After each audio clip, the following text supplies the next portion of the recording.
Good morning, everyone. Morning. Welcome to Norwich University. Thank you so much for participating in Norwich University's 4th Peace and War Summit in person or virtually. My name is Yang Mo Koo. I am Associate Professor of Political Science and Associate Director for Peace and War Center at Norwich University.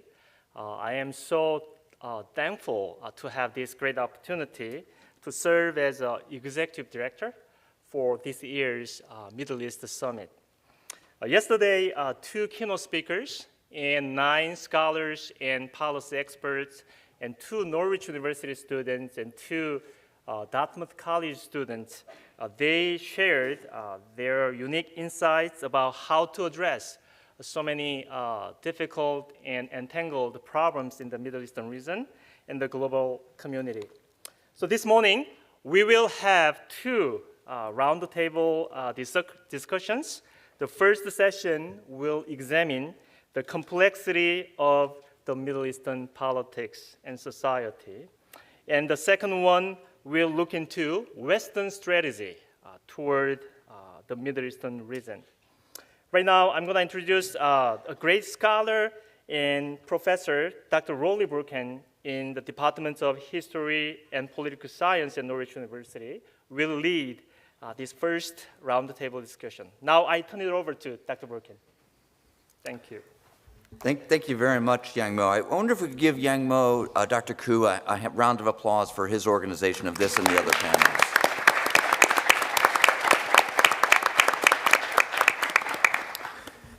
The title of this panel is Complexities in Middle Eastern Politics, and business consultant and Vermonter Tom Peters wrote, quote, "If you're not confused, you're not paying attention," unquote.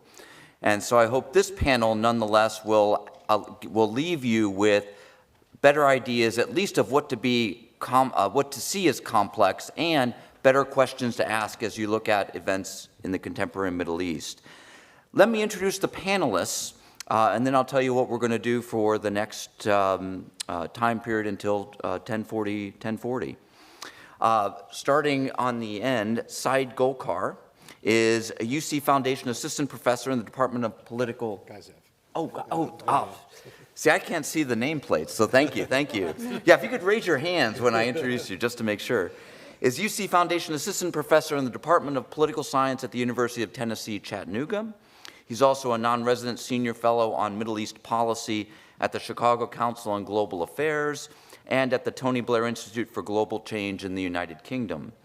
Golkar is the author of a book on the Basij, the paramilitary militia of the Islamic Revolutionary Guard Corps. Richard Moss is associate professor in the Russian Maritime Studies Institute at the U.S. Naval War College's Center for Naval Warfare Studies. His current research projects focus on maritime dimension of Russia's Syrian intervention. He also specializes in U.S.-Soviet relationship during the Cold War and is an expert on the Nixon presidential recordings. Professor Moss previously served as a government and contract military capabilities analyst with the Department of Defense and as a historian with the Department of State. The University Press of Kentucky published his book, quote, "Nixon's Back Channel to Moscow, Confidential Diplomacy and Détente" in January 2017.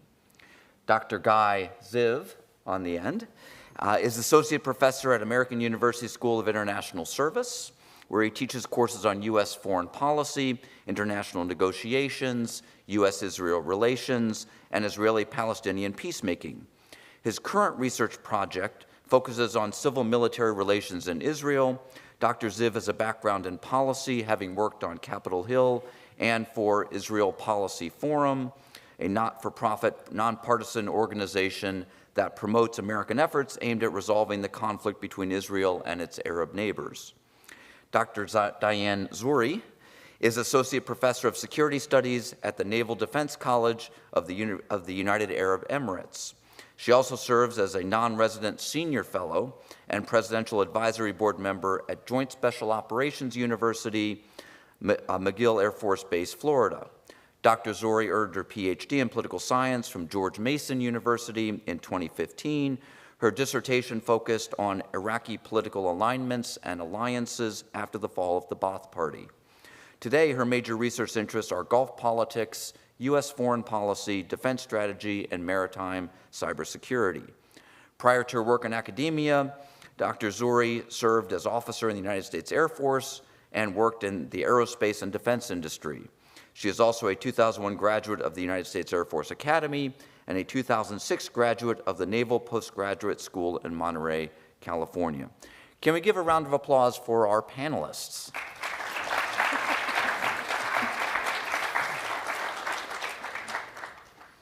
So thank you. I'd like to start the discussion with a couple questions that I've prepared, and then we will open the floor to questions from you all. We have microphones at both sides of the auditorium. First question, let's talk about Israel. Under the new Israeli government, under Benjamin Netanyahu, is arguably the most extreme right-wing administration in that nation's history.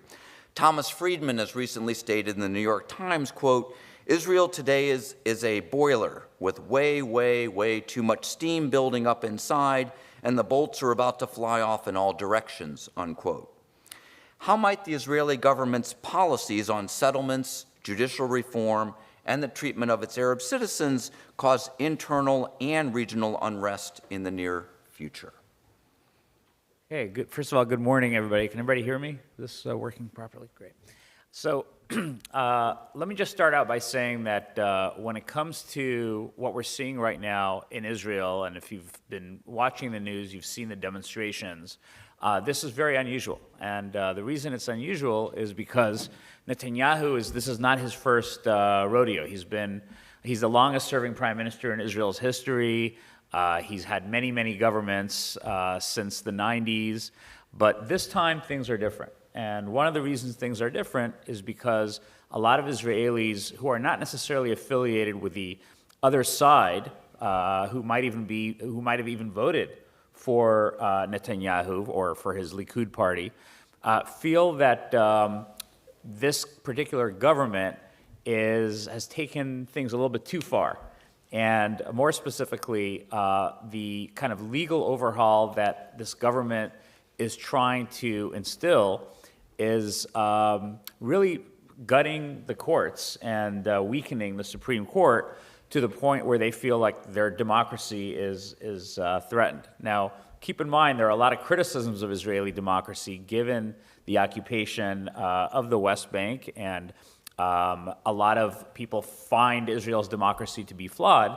And despite the fact that it is somewhat flawed, it is a democracy nonetheless, and one that Israelis are reluctant to give up. And so what we've seen since the formation of this new government in late December is weekly demonstrations. And not only have the demonstrations not died out, we have seen more and more people joining the demonstrations. The momentum couldn't be stronger at this point as the government kind of digs in and is trying to pass these so-called reforms that, as I said, are really aimed at weakening the courts. And so the reason this is important is a lot of minorities, whether it's the Arab Israeli minority or the LGBT community or others, who are not necessarily going to be safeguarded by the policies of this kind of far-right religious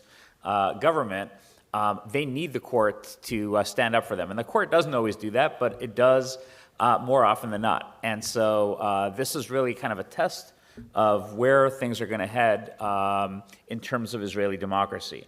Now, one of the items on this government's agenda is not just the expansion of settlements, but ideally, from the perspective of some of the senior ministers, annexation of at least parts of the West Bank, which would really make things, life even more difficult for Netanyahu should they pursue those policies as well, given the Abraham Accords. And the Abraham Accords are seen as Netanyahu's baby. He facilitated these kinds of relationships. The Trump administration, of course, was able to kind of seal the deal with some of these countries, the UAE and Bahrain and others.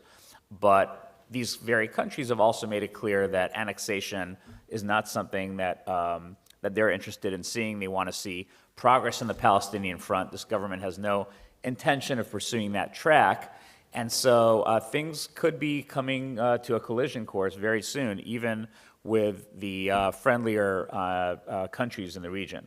But for now, the number one issue that is dominating the Israeli political scene is the so-called legal overhaul. And even the Biden administration, which was initially reluctant to weigh in on what is seen as kind of a domestic, internal Israeli political dynamic, is now increasingly vocal about its concerns over Israel's democratic future, with President Biden having reminded Netanyahu in a phone call the other day that we share these kind of common values, and one of those common values is like democracies, basically. And so this is kind of the current dynamic, and we don't know what's going to happen. It's too early to tell whether the government is going to fold, whether there'll be some compromises. There have been initial attempts to demonstrate that the government is willing to kind of tone down some of the pieces of legislation, but the demonstrators remain undeterred and unconvinced that it's sufficient. I actually want to talk about regional impact of the Netanyahu new administration. If you think about it, Netanyahu, has been labeled or is as one of the right, conservative Israeli politician that has a very aggressive foreign policy regarding to Iran. Under the Netanyahu, as I said, we witnessed the Abraham Accord agreement between Bahrain, between UAE and Israel, and is continuing to the Sudan and other countries. And it started to isolate Iran more and more.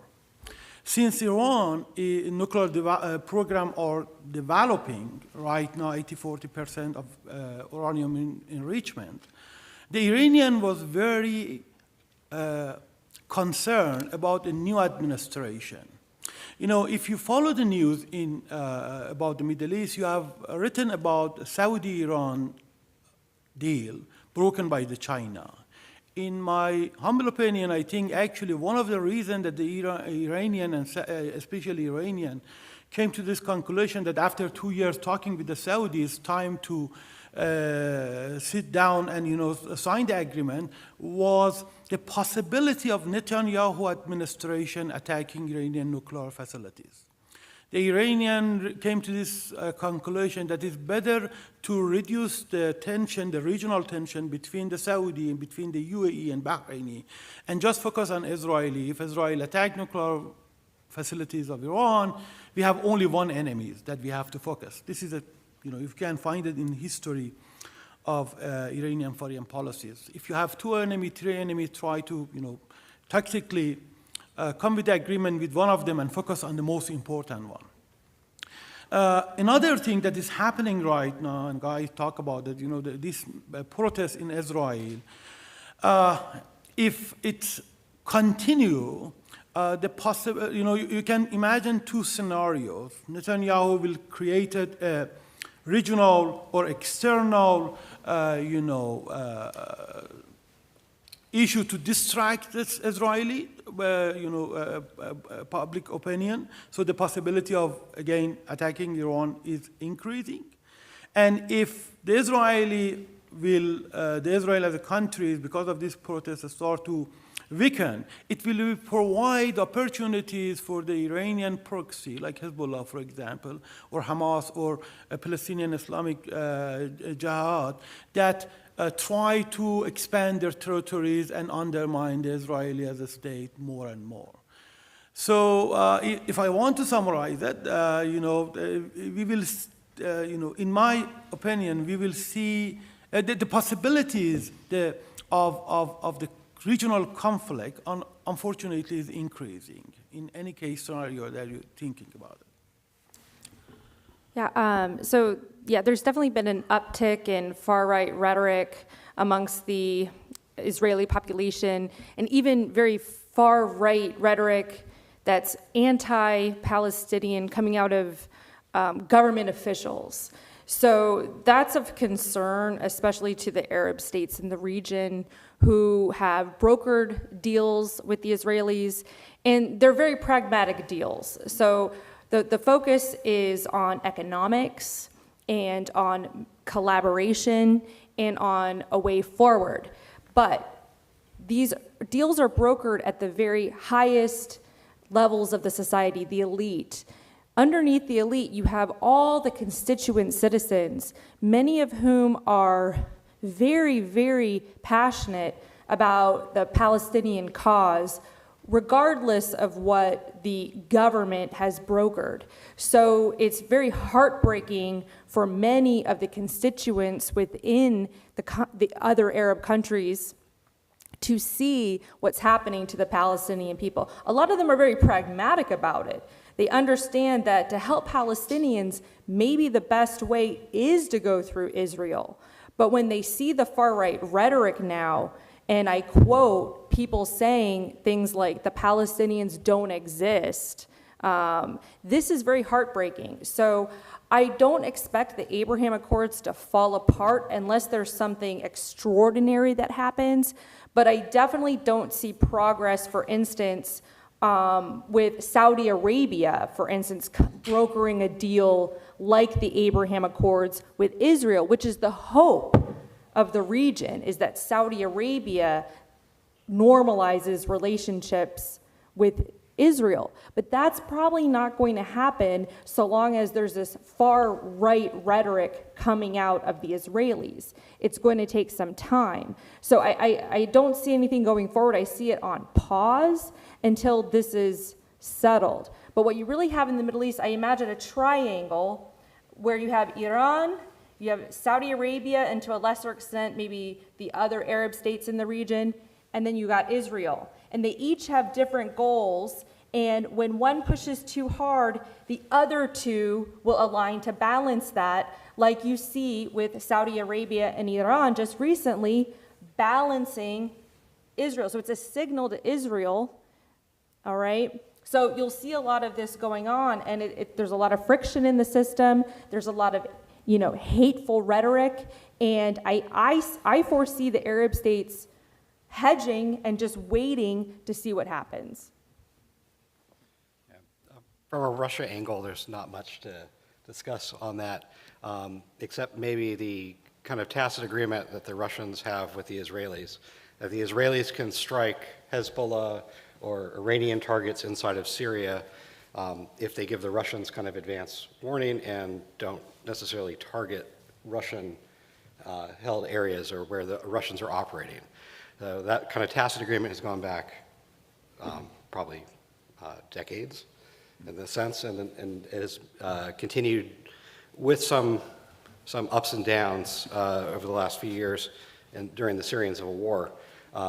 The Syrians shot down a Russian Il-20, one of their aircraft, after the Israelis did a raid in northern Syria. And the Syrians were confused because it was the same attack angle. So there are definitely risks involved, and there's always potential for crises. But again, that kind of tacit agreement that may be going on is, I think, that what Russia is looking for from the new Netanyahu government, and it's kind of it's entirely separate from domestic protests. It's separate from domestic Israeli politics as well. May I add something else? Yes. I want to actually, for the students especially, to think about the rise of religious extremism everywhere around the world. From India, Hindu nationalism, even among of the Buddhists in Myanmar, that they are involved in a genocide against a Muslim, to South America, Brazil, Bolsonaro, and Evangelica in the United States. In Middle East, it seems from 1917, gradually we are witnessing the rise of religious extremism, everywhere. If you're familiar with the Wilhelm Friedrich Nietzsche, the German philosopher, who believed that the God died in 19th century Europe, the god is dead. And for about 50, 60 years, the social scientists believe that the secularization is the destiny of all of the countries and all of the societies. Gradually they will be modernized and gradually they will be secular. But from 1917, something happened. In the Middle East, we are witnessing the rise of the Islamist radicalism, mostly because of the defeat of the Arab countries of Israel and the humiliation they went through it. But even in the United States, Jimmy Carter was the first president who bring the religion back to the politics. Claim that I'm a faithful man. And from Jimmy Carter, you are witnessing this rise of, the importance of the religion in politics became important in the United States. So it's not only, this is a trend everywhere is happening. God is coming back to take a revenge. Sometimes I make a joke. But you will see it. And you will see much more from this rhetoric, from the Israeli, right, religious, the more playing role by the Haredi, by the Orthodox, by the conservative, to the Middle East, Sunni, Shia, to the Indian, to the Buddhist, to the Christian. If you think about it, even in Russia, since 2008, the Orthodox Christianity is coming back and allying with the Putin. They are trying to frame even Ukraine war as a war of the Orthodox Christianity versus the Western liberal idea. Although we know that the Ukraine is also part of the Orthodox Christianity, and the Kiev is one of the most important centers. But they are framing it that our religious values are under attack. So maybe you're asking yourself why we are witnessing a religious extremism everywhere, from Israel to democracy like United States or India. I was thinking about it, and I think it's related to the economic hardship. From 1917, again, you have a trend of new liberalism that gradually spread out through the whole world. And through that, the livelihood of the people everywhere gets worse and worse and worse. You can talk about that. This hopelessness of the people, find opportunities for the religious organization or religious group to bring the idea that the God will give you the peace. And people are becoming poor, becoming more religious. That's one explanation. The Clash of Civilization by Samuel Huntington is another explanation, that the identity became important day by day because of the globalization. But please think about it. Why all of this extremism, religious extremism are increasing. And when we talk about Israel, Iran, Saudi, even Russia, you can see the politics through this framework of the religion and politics. Thank you very much. Let me turn our attention to what Dr. Zohri identified as one of the other triangle, the other I country, Iran, and ask a question about Iran. For those of you who've been following the news, to the extent that reports can get out from Iran, there's been a revolt against Islamic law and economic stagnation by younger men and women, folks your age and older. And the harsh response by the government, which has been brought to the world's attention largely by social media. With more than half of Iran's population being under the age of 35 and thus not having no direct knowledge of the 1979 revolution, this could be an existential threat to the current Iranian government. Do you see the protests as gaining in legitimacy and power within Iran? And separate from that, is there the possibility of an Iranian Spring happening within Iran and its immediate neighbors as a result of these protests? So I can start with that one. Anytime you see a revolution, there are actually stages to revolutions, and there's a deep literature on this if you're interested. But typically, after a revolution, there is a power vacuum. And this happens everywhere that there's a revolution. Because once an old regime goes away, you're left with sort of nothing to maintain that state. So imagine, for instance, you take out the government here, you take out the leadership, you take out the police. So there's a power vacuum. And the question is, what fills that power vacuum if there was to be a revolution in Iran? And we don't necessarily know. We've seen other places where there were revolutions, and we were very hopeful that it would be a revolution to democracy. But instead, it was a revolution to something else that was counter to US interest. Or maybe it was worse in our imagination for the people that were in that place. So we don't know what would come after, but I'll point your attention to one group that really hopes to take control. And I'm not sure if that would be the best for the Iranian people, but there's a group called Mujahideen al-Khalq, MEK. And this is quite a fascinating group. They were actually housed at Victory Base in Iraq for a while. They were kicked out of Iran. They were actually considered a terrorist. They were on the US list of terrorist organizations. They were actually taken off, but they're an opposition group to the government in Iran, but they were ousted. And so a lot of them now are in Paris and they're in the United States. And Senator John McCain, while he was still alive, was a really big supporter of MEK. He saw them as having a lot of potential for going back to Iran, because when a regime goes away, you need a capable entity to run a state. And they presented themselves as a sort of Western-aligned alternative that we could fund. And this is something the United States does. They fund opposition groups in exile. Now, I'll tell you this, there's a big problem with that. You might end up with a Frankenstate. That's what I call it. I'm borrowing from the literature. But imagine you take the head off of a state and then you put a new head on. Sometimes that doesn't work either. So I don't think that, it's hard to predict the future. I have no idea what's going to happen in Iran. I think there's sort of the possibility there could be a revolution, but you want to keep your eye on it. Look for that power vacuum. Look for what replaces the people, and be wary of any sort of attempt to create a Frankenstate. Okay, I continue. A few things, actually. You talk about the guy, talk about Israel. Iran is the second country.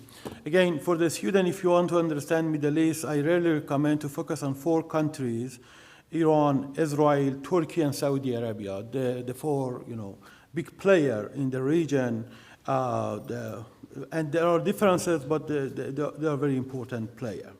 The second thing is about the concept of the label of the spring. Unfortunately, Arab Spring was a label we gave it to the Arab movement, to the mass protest started 2011 in Tunisia and spread out to Egypt and later on to Yemen and Syria. And after 10 years, Tunisia was the only country that transit from authoritarianism to some kind of the democracy, some kind of the flawed democracy. From 2009, this trend, this process completely reversed, and right now Tunisia is an authoritarian regime under a personalistic leader, a president. So it was an Arab, actually, winter, not the spring. But the concept of spring is beautiful. There is something about it. Is it 2022 massive protest is Iranian spring? And we talked a little bit yesterday, but some of you are new. So I have to say, first, Iran is a revolutionary country. The country that some scholars label it as a movement society. It's a very shaky society in terms that there have been a lot of protests and revolution and revolt in the modern history of Iran. In 20th century, there are only 2 countries in the world that seen 2 big revolutions. Russia, 1905, 1917, and Iran, 1905 constitutional revolution and 1979 Iranian revolution. This Iranian society has seen much more revolt and protest compared to the other societies in the South America and East Asia. So it's a very movement society. It's very difficult to control it. It's like a wild, horse. And the Islamic Republic tried to control that. Every time people find opportunities, they're coming and protesting. This is the last round. It started from September. It's going on. Yesterday was an Iranian New Year, and for the first time after 44 years, at the time of New Year started, Iranians started to protest, chanting a slogan against Ayatollah Khamenei. We never seen that. So the movement still is alive. It just needs to find a time. Why the movement is not able to change the regime is because of the massive security forces. We have more than 17 security forces, from the militia called the Basij to the national police, that is not really police, is more security forces, and the Revolutionary Guard, IRGC, and a lot of militia and paramilitary organization. Islamic Republic, in my opinion, has lost every political system is based on mainly three pillars: legitimacy, the abilities to deliver and co-opt people, and repression.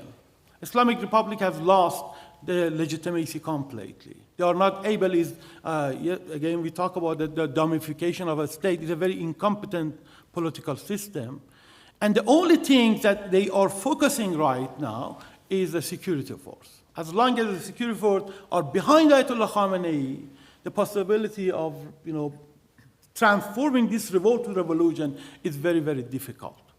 But if the Ayatollah Khamenei pass away immediately or suddenly, yes, there is a possibility. Of course, we have to think about international context.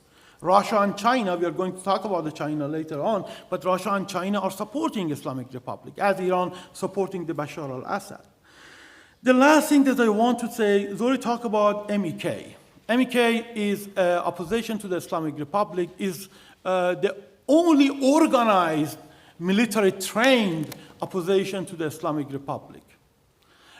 During the Iran-Iraq war, MEK collaborate with Iraq against the Iranian, and then they actually get involved in a lot of terrorist acts. The United States labeled them put them as a terrorist organization for about 12 years. Right now, they are not terrorist organization. But MEK has two problems. First, MEK is a cult, has all of the characteristics of a cult. There is a leader, have been appointed after he passed away, his wife, and they indoctrinate people as a cult. If you read the story about MEK and how they are organizing their institution, you will be shocked. So first. The second, MEK has a Islamic leftist ideology. We talk about the Islamism as a political movement. Most of the Islamist movement are the right wing, are the conservative. There are some leftists, and MEK is one of them. They are a combination, their ideology of Islamism and the leftism. And in my opinion, both of these ideologies is very dangerous, and if you put it together, you create something else. The third problem with the MEK is a very unpopular among of the Iranian. Inside of the country, there is very difficult you find somebody who support them. They don't have any social base inside the country. So in my opinion, even I know why the United States are supporting MEK. They want to undermine the regime, but they don't have a chance to consolidate power, to take a power. If you compare it with 1979, when Khomeini came to the power, you will realize Khomeini was first very popular. He was a grand Ayatollah. He has a network of the mosque and the clergy, and was able to mobilize it. MEK doesn't have anything. MEK has a small core military-trained group with a very dangerous ideology. So my advice is, use them, but don't invest on them. I just thought maybe I would add a few comments from a U.S. Foreign policy angle, because that might be of interest to some of you who were too young when the Arab Spring occurred, but the Obama administration was caught off guard. You had these young revolutionary leaders in Egypt and elsewhere in the Middle East who were looking for U.S. support for their anti-authoritarian protests. And President Obama and then Secretary of State Hillary Clinton were caught off guard, and only when it became crystal clear that Ben Ali was on his way out from Tunisia and Hosni Mubarak was on his way out from Egypt did President Obama call for an orderly and peaceful transition. And so what he was facing with here was kind of a balancing act, balancing our interests and our values. And that was kind of a key overarching theme, I think, in terms of the U.S. response to the very unexpected Arab Spring that many of us now refer to as the Arab Awakening, given that spring turned into a winter very quickly. What's interesting, though, is a lot of those revolutionary leaders were disappointed with how late we were in the game to call for that transition to power, because from a purely U.S. foreign policy interest perspective, we had dealt very intensively with Ben Ali of Tunisia for decades, and Mubarak and other kind of authoritarian leaders. Mubarak was a regular guest at the White House for decades. And these were leaders who were seen as moderate, who were helping us in our so-called war on terror. And yet now we were asked to support the very people who were trying to overthrow our allies. And so that's just one kind of interesting perspective. You get a very different perspective from Israeli politicians back then who were criticizing the Obama administration from the opposite angle, not for stepping in too late, but for abandoning, as the Israelis saw it, longtime U.S. allies. And they were concerned that if the Obama administration was so quick to abandon Mubarak and Ben Ali and others, maybe he would do that with other allies as well. So very, very different kinds of political reactions to the Arab Spring back then. But focusing on what's happening in Iran today, I think you can look at the kind of the United States foreign policy toolkit as having many, many different options, right? I mean, we've engaged in regime change very aggressively in the past. We've talked about that. We talked about that yesterday. And so you have kind of a range of options, from military intervention to funding opposition groups, providing logistical support to opposition groups, to strengthening economic sanctions, and then, of course, doing nothing. And every single one of these options, and there are others that I haven't mentioned, has consequences. And so even doing nothing has consequences. And so just something to think about when you are, when you're trying to kind of analyze this from a U.S. foreign policy standpoint and trying to think of what the United States can and should be doing. Every single one of these options has potentially very consequential ramifications. Can I add something? Sorry. Let me ask, did you want to? Richard, please, gonna- sorry about that. Look at from the Russian perspective, what Guy was just describing as the contradiction between American principles and American interests. The Russians have highlighted this and consistently in their messaging for a lot longer than since the Arab Awakening or Arab Spring. The U.S., in Russia's view, tries to sponsor what Russia calls color revolutions. You saw color revolutions in Ukraine that resulted in the ouster of a Russia-friendly government. You saw the ouster in Lebanon of government and the Cedar Revolution. You saw these other aspects. And Russia views it as the United States meddling in the affairs of other countries and sponsoring these color revolutions. So Russia then contrasts and says that it stands against these color revolutions and this meddling by the United States, and it is in favor of a multipolar world, and that they try to support allies, unlike the United States, like with Mubarak, for example, having the U.S. seen or being portrayed as having abandoned Mubarak under the Obama administration. Russia then contrasts it and uses it as justification when they intervene in Syria to bolster their longstanding ally. Now, Russia's role in that, they do plenty of meddling on their own, as we all know. And a lot of the justifications are kind of circular logic, like if you look at the Ukraine example. One of the reasons they went to war last year against Ukraine is because they claim that the Ukrainian government is illegitimate. It was a coup that overthrew the legitimate government of Ukraine Viktor Yanukovych, who's now living in Russia, incidentally. And they claim that there's not been a legitimate government since 2014 in Ukraine, despite elections being held and accepted under international monitoring. But again, it's a question of Russia portraying itself. And as for Iran, I think Russia will continue to go to the hilt to back Iran, and I think they are very grateful for Iranian support, things like suicide kamikaze drones that they've been buying from Iran and using in Ukraine as they've depleted their stockpiles of their own precision strike munitions. And Russia will encourage the regime that the only way that the regime fails in Iran is if there's a relaxation of repression. Russia doesn't have any qualms about supporting repression. So again, they will fully back the Islamic regime in Iran to try to prevent regime change or whatnot. Also, an important reminder from the 1979 revolution in Iran. Khomeini was not even in Iran at the start of the revolution, and the protests had been going and building steam for months and months and months. I think they started in 1977. 1977. Yeah, they started in 1977.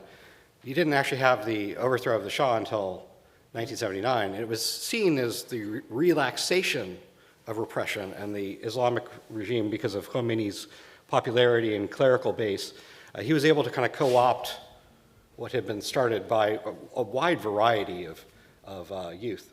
So we still have the youth factor involved in Iran. It's a very young population, but again, from the Russian perspective, they will back that regime and will discourage them from any relaxation of repression.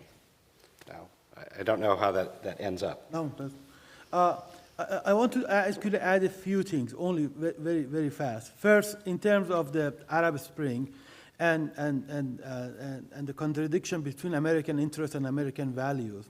One of the topic was if we support, dictator, this undermine our values. If we support protests, the Islamists will get the power, and then it will undermine our security and interests. And they were right. If you have an election in any Islamic countries, and I think most of the Islamic countries, if you have a free, fair election, Islamists will gain power. Lebanon. Lebanon, in Egypt, Muslim Brotherhood, in Tunisia, Nahda, in Syria, the opposition was Muslim Brotherhood, in Yemen, again, Islamists, but the Shia Islamists, Houthi. There is only one country. If there is a fair and free election, the Islamists have no chance, and it's Iran.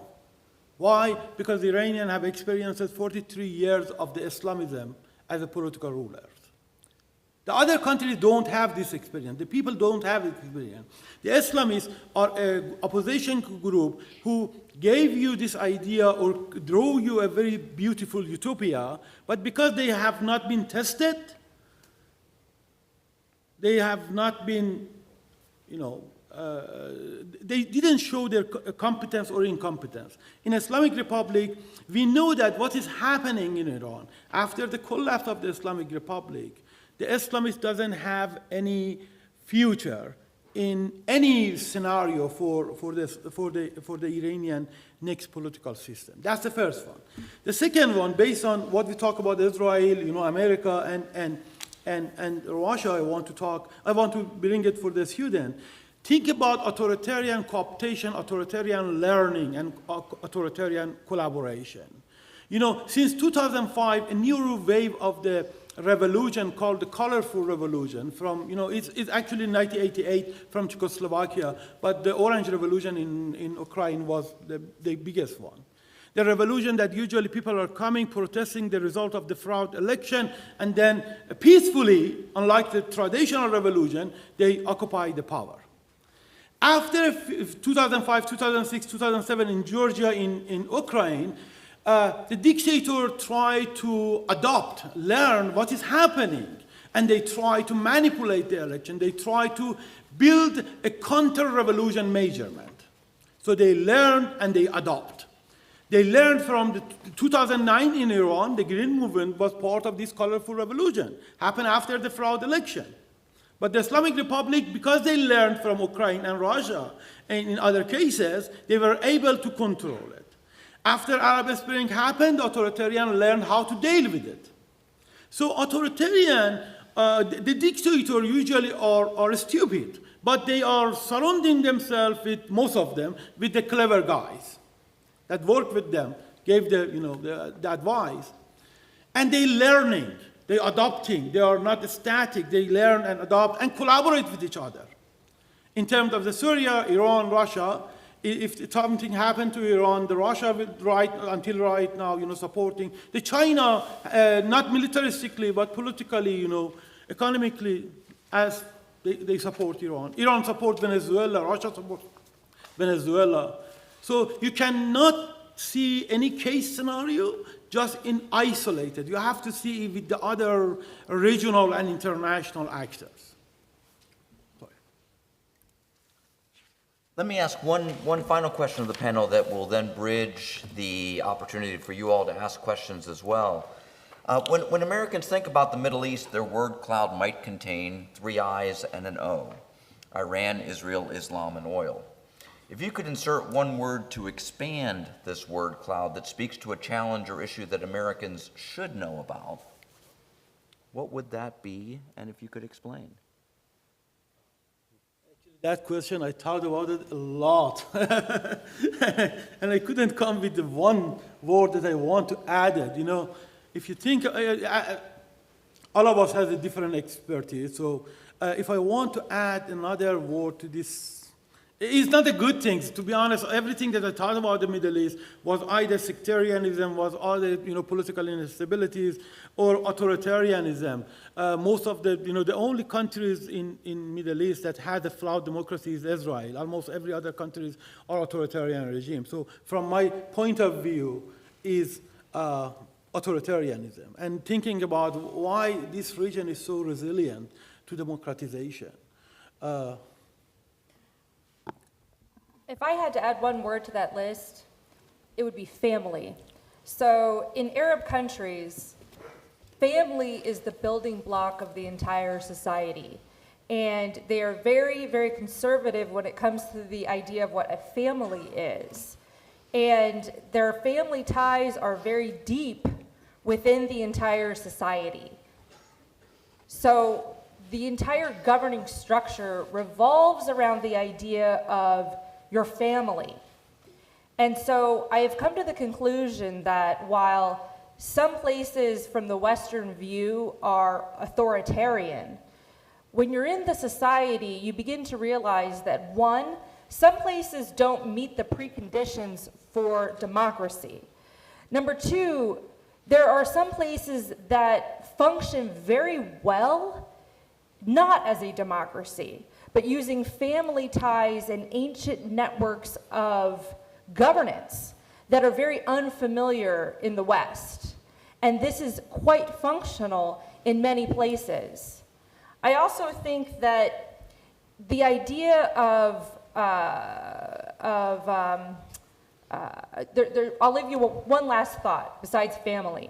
I believe it's also possible in the Middle East to be pro-Israeli and pro-Palestinian. And I think that's something that you're going to see come up in the discourse. It is possible to be pro-Israeli and pro-Palestinian. And I think that's the only way that that conflict is going to be solved peacefully. So I would think about it as families and pro-Israel, pro-Palestine. You cheated. It's 2 words.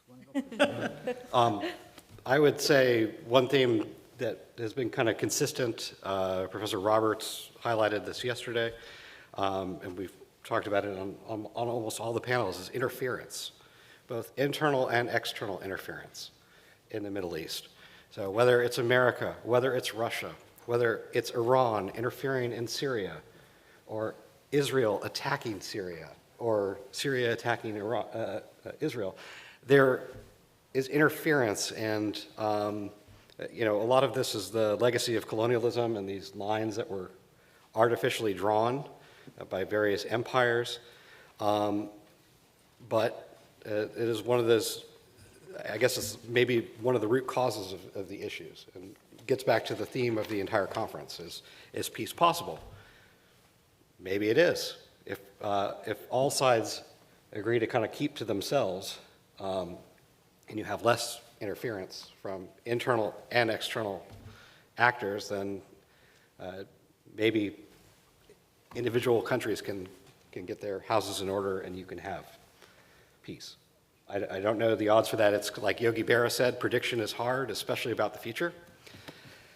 So there's that. And again, there are always going to be vested interests in various countries, relating back to Saeed's theme about authoritarianism. Countries that are willing to repress their own people, kill them in the street, the 1,500 you mentioned in in 2 days. In 2 days. You mentioned that yesterday. So complicated problems, but again, all goes back to interference and kind of unintended consequences. And I'll just quickly second what Dr. Golkar said here. I'm going to also steal your word here. Authoritarianism, I think, most accurately, unfortunately, defines and characterizes the Middle East, with the exception of Israel's fragile democracy, which, as I mentioned earlier, is moving in that kind of more authoritarian direction under Netanyahu's government. But authoritarianism, repressive societies is the reality that I think so many Arabs and Muslims in Iran and to a lesser extent in Turkey are living under. So I think that's the reality that we need to deal with. Thank you all very much for your answers. I'd like to open both microphones up to folks who would like to ask a question of the entire panel or directed at specific individuals. And I'll start with Mark. Roland, I'm Dr. Michael Krause, and I've really admired this panel or this entire Peace Summit. One of the insights, perhaps my operational background is showing here. Iran, 23 million Azeris, 2 million Turkmen, X number of Baluchis, Syria, tribal, Iraq, Kurdistan, tribal. Saudi Arabia, certainly tribal. Could you give us insights on the potential weakness of Iran, for example, to the pressures of tribalism and the redrawing, potentially, of some of the national states versus those that have a predominant population that is not, in Iran's case, Persian, and similarly, the Kurds in Iraq, and for that matter, Turkey, and then the religious extremism of some of the other nations. So insights on tribalism, how that plays with authoritarian regimes, and might there be an opening, for the particularism enhanced in tribalism. Thank you. Yeah, I think it's tailored for me. So first, as you said, Iran is a multi-ethnic linguistic country. We have Persian, we have Azeri, we have Turk, we have Arab, we have Baluch, we have Turkmen. But you have to remind yourself that Iran is a historical state. There are a few historical civilizational states: China, Iran, India, Egypt. Iran is the first nation state created under the Safavid, almost with the same, borders. A little bit, they lost it to the Ottoman, a little bit, the Russian annexed the Caucasus area, Azerbaijan, and the Britain annexed the part of Afghanistan. But this entity, for more than 2,500, has been always a political entity called Iran. The second, I think, so the national identity is very strong compared to some countries who created out of the First World War, the dismantling of the Ottoman Empire, like, Transjordan, Syria, Iraq. These countries all are created under the map. So the national identity in Iran is very, very strong. Some of the ethnic group, like for example Azeri, has very connected with the other group, like Persian. That's the first thing. The Baluchis are again part of the Persian and Iranian families. The country's name is Iran, and Iran is a historical name.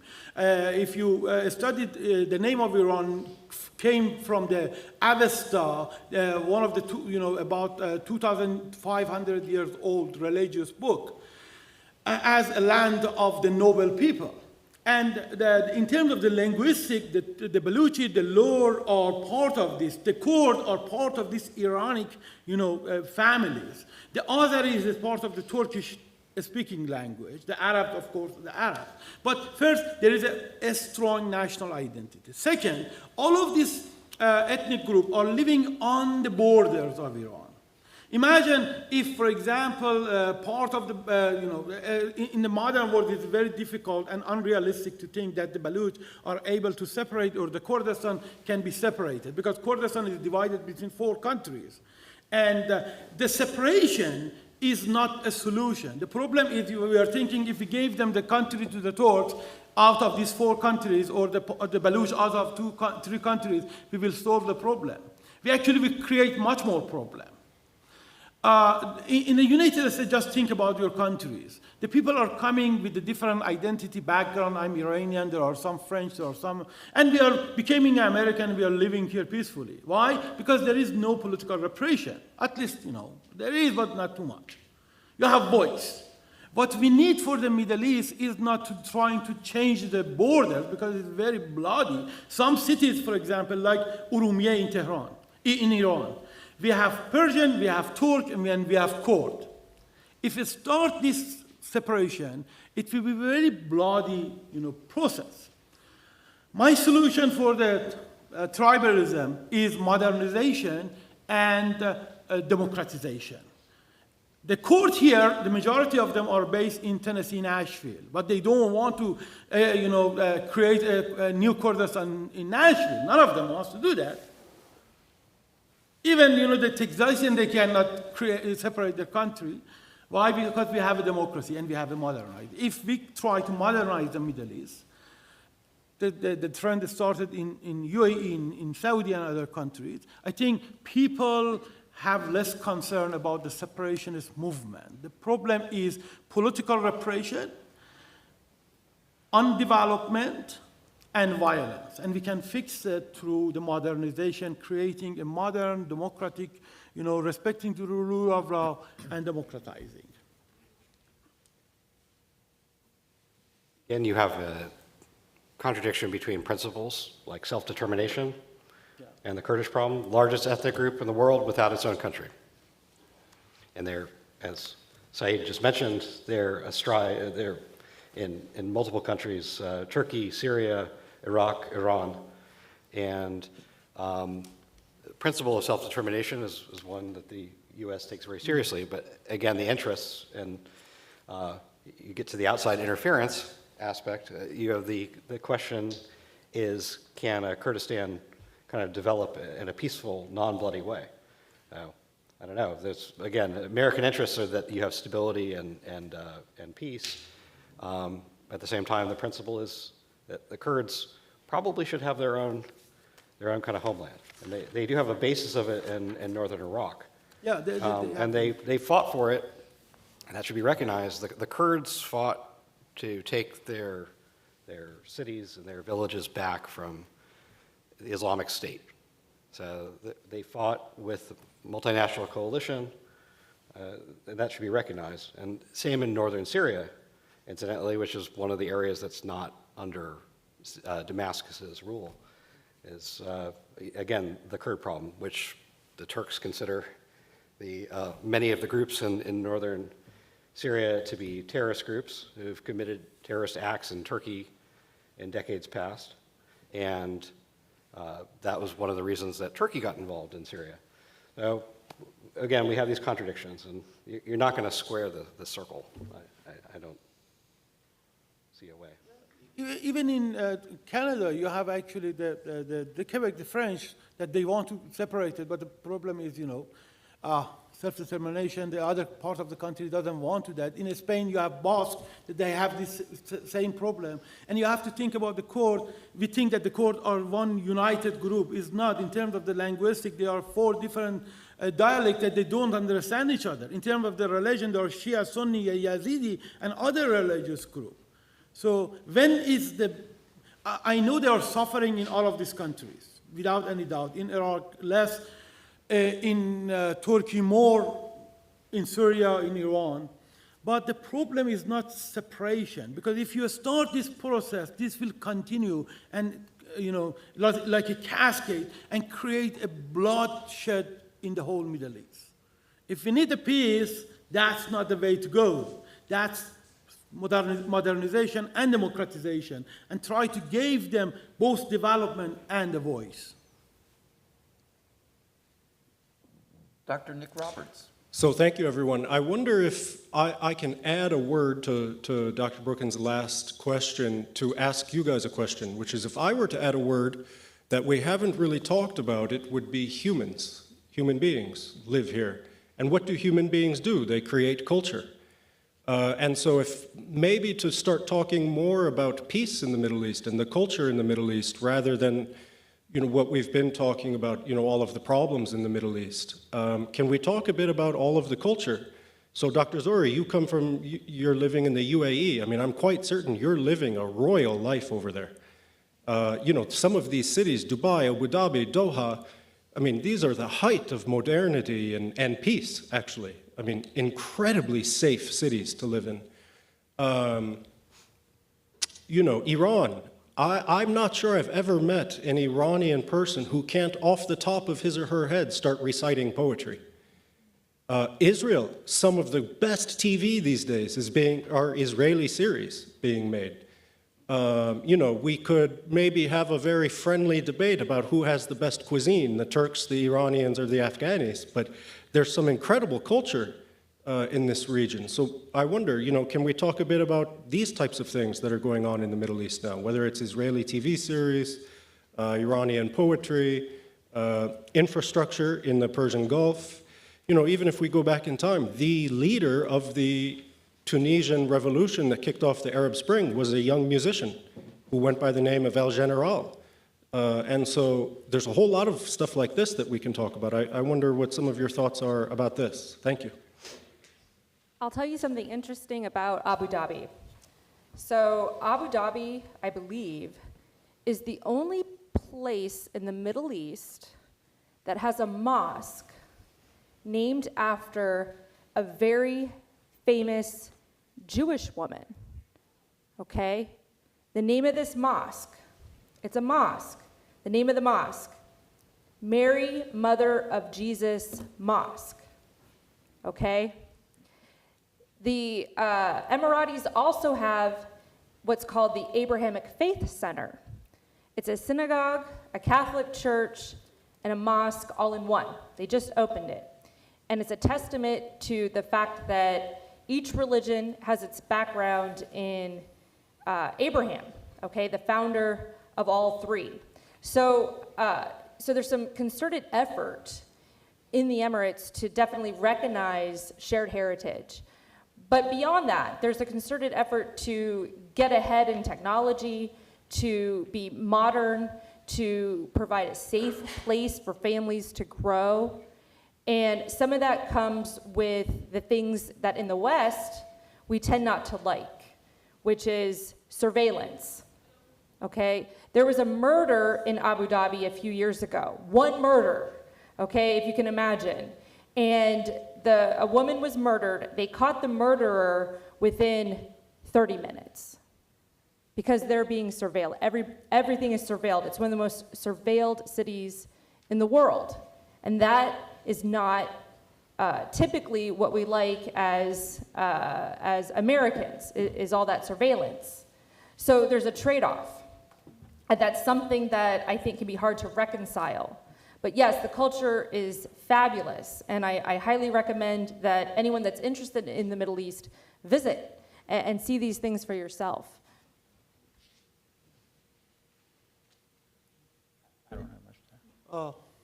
I'm coming from a very verbal culture, so I have always saying something to say. We have two different approaches to look at what is happening in the Middle East: the state-centered approach and the society approach, center approach. And because we are political scientists, so naturally we are talking about the state. The state is the big gorilla in our work. But I appreciated your question. Thinking about Middle East, I want you to remember Middle East is very complex, and one of the complexity of Middle East, not in terms of the religiosity, in different denomination, in different tribe, in different way of life. When we think about the denomination Shia, Sunni, and Ibadi in Oman, or when we talk about the ethnicity Arab, Persian, Turk, and etc., but you have to think about the social life in Middle East. In terms of the social life, you have the very conservative Muslim, we call them Salafi Muslim, you will see them with the burqa, with the complete hijab, and you have a very modern people who are living like American, like the Western, you cannot distinguish between them until they start to talk. Until they start to talk, they have accents like me, very thick, so you will realize, okay, this is not. But in terms of the music, in terms of the movie, in terms of the cuisine, we are becoming very, very similar. Unfortunately, this McDonaldization of the world is happening, that our music are becoming the same, our food are becoming the same. By the way, we have the best food, and that's for sure. But I want you to remember this complexity. And the last thing that I want to tell for my American audiences, maybe you can't believe that, but in 1905, there was a man from Nebraska, Baskerville, who fought against the Soviet Union, the Russian at that time, and have been killed in Tabriz. And since 1905, have been named and remembered as a freedom fighter in Iran. We still respect this guy. There are a lot of books, a lot of movies about this guy. I'm not sure if you know that. But I want to remember that from 1905, there was a collaboration between freedom fighters everywhere. So remember that one too. I would say there is some hope. Maybe wars can, instead of being rockets and bombs, maybe it can be more like the Hamas war between Lebanon and Israel. If you're not familiar with that, it's a great example. There, a town and one or the other was saying that they made the best hummus, and they were going for the Guinness Book of World Records, largest preparation of hummus.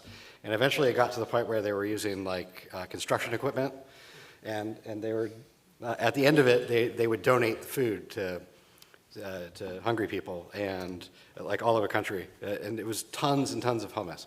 So if there's a war to be fought, may it be like that in the future. And we are out of that fight. We don't have any climb over the Hamas. That's the Arab-Israeli conflict. Professor Arnold. Yes, thank you. I teach military history here at Norwich. In fact, I brought my class with me today, and many of them are going to be in ROTC. They're going to be future officers. If you could just offer them maybe one takeaway that they could take home with them today about the possibility of regional conflict, what is something that they should pay attention to or something they should just keep on their minds as they move through their careers? Thank you so much. I mean, the only thing I would add, and this actually might also answer Dr. Roberts' earlier point, is it's probably a good idea to learn about the various cultures if you're going to be studying them, if you're going to be traveling there, even just on a quick visit, because we have obviously our own ways of doing things. We have our own way of living. We have a tendency to really see things from a certain vantage point, which may not always apply to other cultures. So I teach a negotiation class, and I think one of the important elements of a successful negotiator is to understand who it is that they're negotiating with. For example, there was a lot of concern when our first female Secretary of State, Madeleine Albright, was picked by President Clinton. There was a lot of concern. How is she going to even be able to go to the Middle East and meet with Arab leaders in these conservative societies? And it turns out that it was never an issue. And she handled it very well, and they handled it very well. And so I think just kind of knowing and understanding other cultures and the do's and don'ts so that you're not offending others, I think is an important piece of the puzzle. There was one very kind of comical yet disturbing moment when the Israelis and the Palestinians were negotiating at Camp David in July of 2000. The participants have just arrived. President Clinton goes into the cabin, and then Ehud Barak, Prime Minister Ehud Barak, and President Yasser Arafat are both motioning to each other to go in first. And Barak, who's kind of a very playful character, shoves Arafat into the room, and everybody's laughing, including Arafat. And it turns out that was seen as a slight and was very offensive to the dignity that Ehud Barak simply did not consider, even though he's a smart guy, a brilliant strategist, but it just didn't even occur to him that he might be doing something that's very offensive. So that would be my kind of takeaway. Learn the culture. Listen and learn before you kind of judge or do something that could potentially offend the other. Kind of a corollary to what Guy just said, learn languages. So you learn languages, you get insights into culture, you get insights into history. There's meaning and power behind words. So understanding how those things develop in different places is a great way to get on top of that. My language skills are not great. I joke, I dabble in languages. So I speak some Spanish, I speak some Russian. My English is okay, I think. I've been working on that for a really long time. But, also there are cultures within cultures as well. So military, don't get so hung up within, I am an Army air defender. So don't get so caught up in that you don't recognize, okay, well, what does a surface warfare officer do in the Navy? What does a Marine infantry officer do? Kind of be able to bridge those. So in addition to looking out to the world, also look to within your organization and try to kind of learn the lingo and kind of the culture there. So that would be my advice.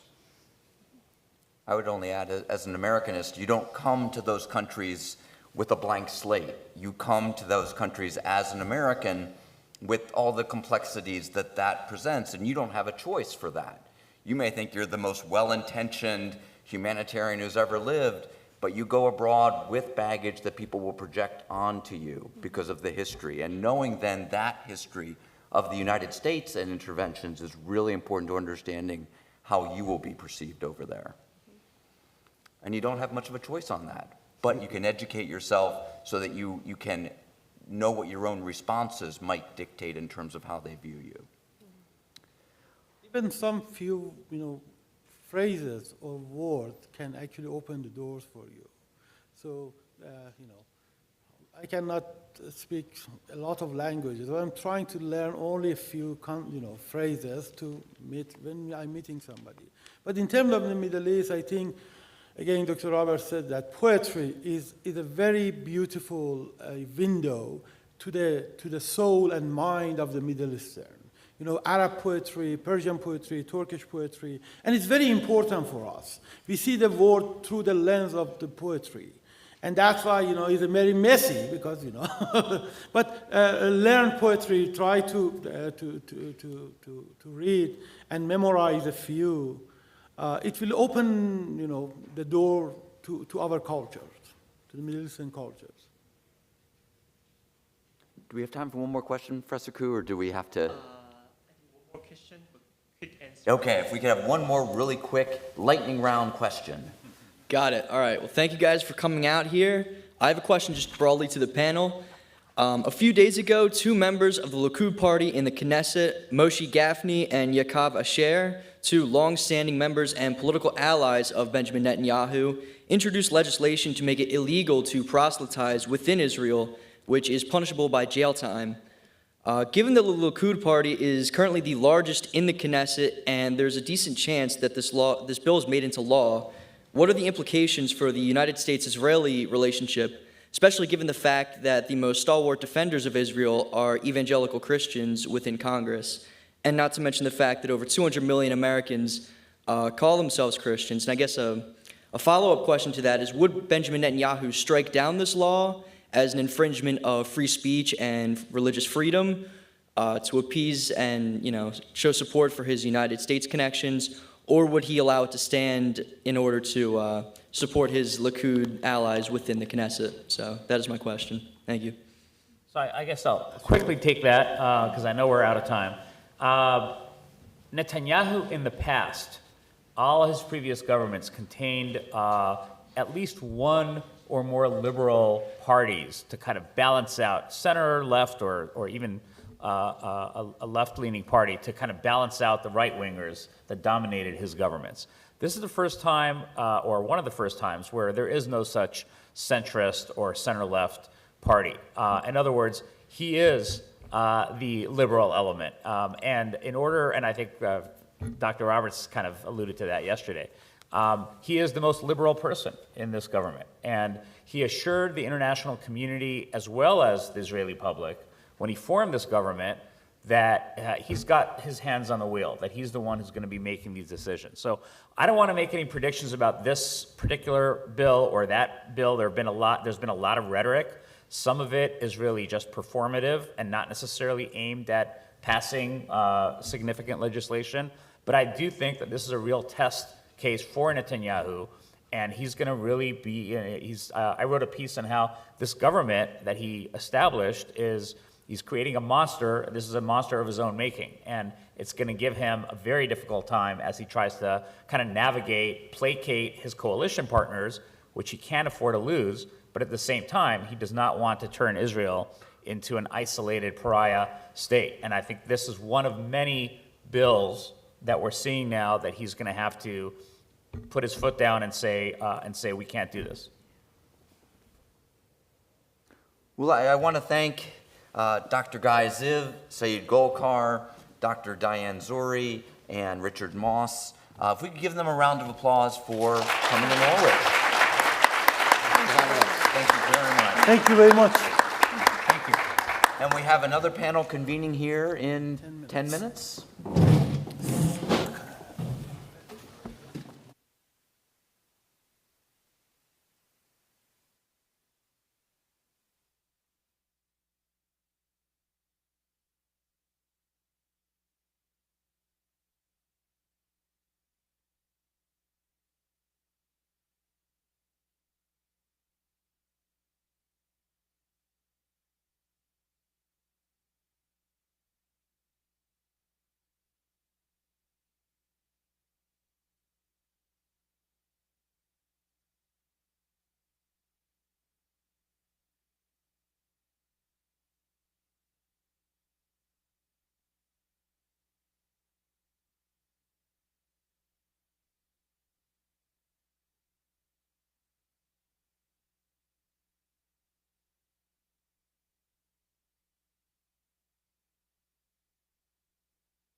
So in 2 minutes, we're gonna begin the last summit session. Please have a seat.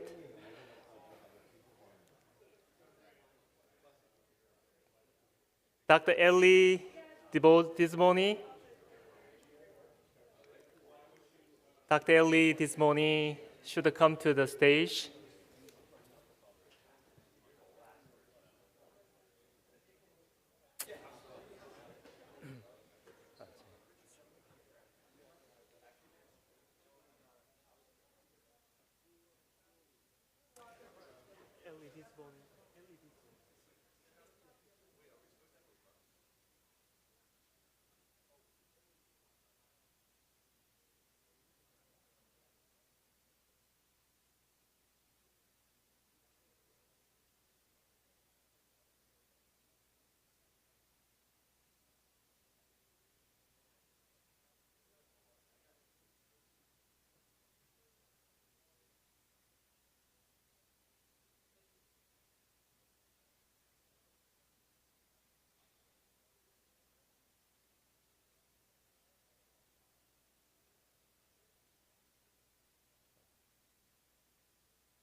Hello, everyone. Just that this is the last, the 2023 Peace and War Summit roundtable session. So I'm gonna introduce the chair of this roundtable, the retired U.S. Marine Corps Colonel William McCullough. Norwich class of 1991. McCullough currently serves as the 56th Commandant of Cadets and Vice President of Student Affairs at Norwich University. He was commissioned into the Marine Corps in 1991 after graduating from Norwich. As a Marine, McCullough developed into a distinguished leader. He commanded 1st Battalion, 5th Marines, and the 1st Marine Regiment, and the Crisis Response Marine Air Ground Task Force for the U.S. Central Command, as well as serving as an advisor team leader in both Iraq and Afghanistan. He served overseas in multiple operations, including Desert Thunder, Iraqi Freedom, Enduring Freedom, and Inherent Resolve. In his final tours, he served as a director of the Marine Corps Command and Staff College, followed by serving as a Marine Corps liaison to the U.S. House of Representatives. So now I turn it over to Commandant William McCullough. Thank you. Thank you, Yang Mo. Good afternoon, everyone, and welcome to our final roundtable in our fourth annual Peace and War Summit, where we're going to discuss, looking forward, Western strategy towards the Middle East. And I'll point out, it's Western strategy, not U.S. strategy. I'd like to begin introducing, I hope we have our fourth panelist joining us, and Yang Mo, when he does come, if we could just have him come right down and join the panel. But I'll start with Dan Shiriak, is the director and principal of Shiriak Consulting Incorporated in Ottawa. He's a senior fellow with the Center for International Governance and Innovation in Waterloo, the fellow in residence with the C.D. Howe Institute in Toronto, a distinguished fellow with the Asia Pacific Foundation of Canada in Vancouver, and an associate with BKP Economic Advisors in Munich, so covers the entire continent and across the pond. He has had a 31-year career with Canada's Civil Service. He retired as the Deputy Chief Economist at the Department of Foreign Affairs and International Trade, and he's written extensively on international trade and finance, innovation and industrial policy, economic development, with a particular focus on the digital transformation and the economic and technological roots of great power conflict. So he brings a great deal. Dr. Ali Disboni is, welcome, Associate Professor and Chair of Military and Strategic Studies Program at the Royal Military College of Canada. He's an Associate Fellow at Queen's University. His current research includes the formation of the Wahhabi state in Saudi Arabia, the genesis of ballistic missiles in the Middle East, and right-wing radicalization in selected NATO armed forces. He's published numerous collaborations, one of which was the Future Trends of Canadian Military Operations in the Middle East, and the terrorist resourcing model as applied to Canada. And his latest collaboration is developing strategic lieutenants in the Canadian Army. He's a media commentator on Middle East and Iranian politics, and he received his PhD from the University of Montreal and speaks 4 languages: English, French, Persian, and Arabic. Dr. Jeremy Pressman, right next to me here, studies international relations, protests, the Arab-Israeli conflict, U.S. foreign policy in the Middle East. He co-founded and co-directs the Crowd Counting Consortium, an event counting project that's tallied and made publicly available data on all manner of protests in the United States since 2017. He received his PhD in political science from MIT and previously worked at the Carnegie Endowment for International Peace. He's held fellowships at Harvard, at Brandeis, at the University of Sydney, and the Yukon Humanities Institute, as well as the Norwegian Nobel Institute, where he was a Fulbright Fellow. His most recent book is The Sword is Not Enough: Arabs, Israelis, and the Limits of Military Force, and he's written several other books that will come to play during our discussion. And at the end, we have our own Dr. Nick Roberts, an historian of the modern Middle East and Islamic world. As many of you know, he's an assistant professor of history here at Norwich. And for this academic year, he's the inaugural W. Nathaniel Howell postdoctoral fellow in Arabian Peninsula and Gulf Studies at the University of Virginia. He earned his doctorate from Notre Dame, and he earned his Master's of Arts in History from Georgetown. And his current book project, A Sea of Wealth, Said bin Sultan, His Omani Empire, and the Making of an Oceanic Marketplace, draws on research from more than a dozen archives across 4 continents. So those are our panelists. Now, before we get into the questions I have for them, I wanted to give a short preamble. When I was a student here in the late 1980s, the Cold War with the Soviet Union and the rise of Japan as a challenge to our economic power were 2 overarching themes that we grappled with as students. It permeated the national security framework, and all students thought about it, not just those that were getting commissioned. The situation on the Korean Peninsula was not far out of our students' minds. Many of us concerned and studying how we might apply our trade to that conflict should it come out. European Command and Pacific Command were the dominant voices in the Department of Defense. And despite a brief jump in importance during the first Gulf War, Middle Eastern concerns played often a distant third to Europe and Asia in terms of strategy formation in the United States and the West in general. After the attacks of 2001, the Middle East and the global war on terror became the dominant considerations in national security and foreign policy decision-making for the next 2+ decades. My first year back here at Norwich, past becomes prologue. And I find our focus again, focused back not on the Soviet Union, but on Russia. And I find the other half of our mind focused towards Asia, not this time with Japan as an ascending global power, but now it's China replacing Japan as our economic adversary, but now combined as a military adversary as well. Korea, again, runs third. The regions of the world covered by EUCOM and now Indo-PACOM again dominate our discussions about national security exactly the way they did 35 years ago when I was a student here. And yet, there remain substantial problems in the Middle East. We've touched on Iran and their nuclear ambitions, Israel-Palestine, the remnants of ISIS and its offshoots throughout the region, Russian and Chinese activities in the region, and of course, we still have the flow of oil that affects global markets. With all of those observations in mind, I'd like to pose the first question to the panel. Can you describe our historical pre-Gulf War strategic approach to the Middle East and give us some idea of some approaches that the West got right during that era and what we got wrong during that era?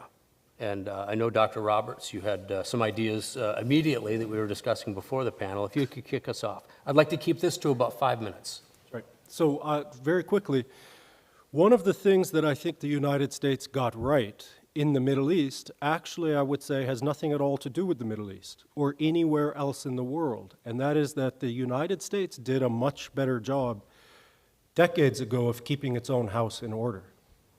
That the past, let's say, 20 years, since 9/11, I'll just say some examples from my own personal life. Since I graduated college, the cost of living, average cost of living in the United States has increased 60%. My generation has 3% of wealth in the United States. It's the lowest percentage any generation has ever had in U.S. history. And so here I'm drawing on, for students in the room, Dr. Richard Haass, the outgoing president of the Council on Foreign Relations, has a great book where he says nation building begins at home.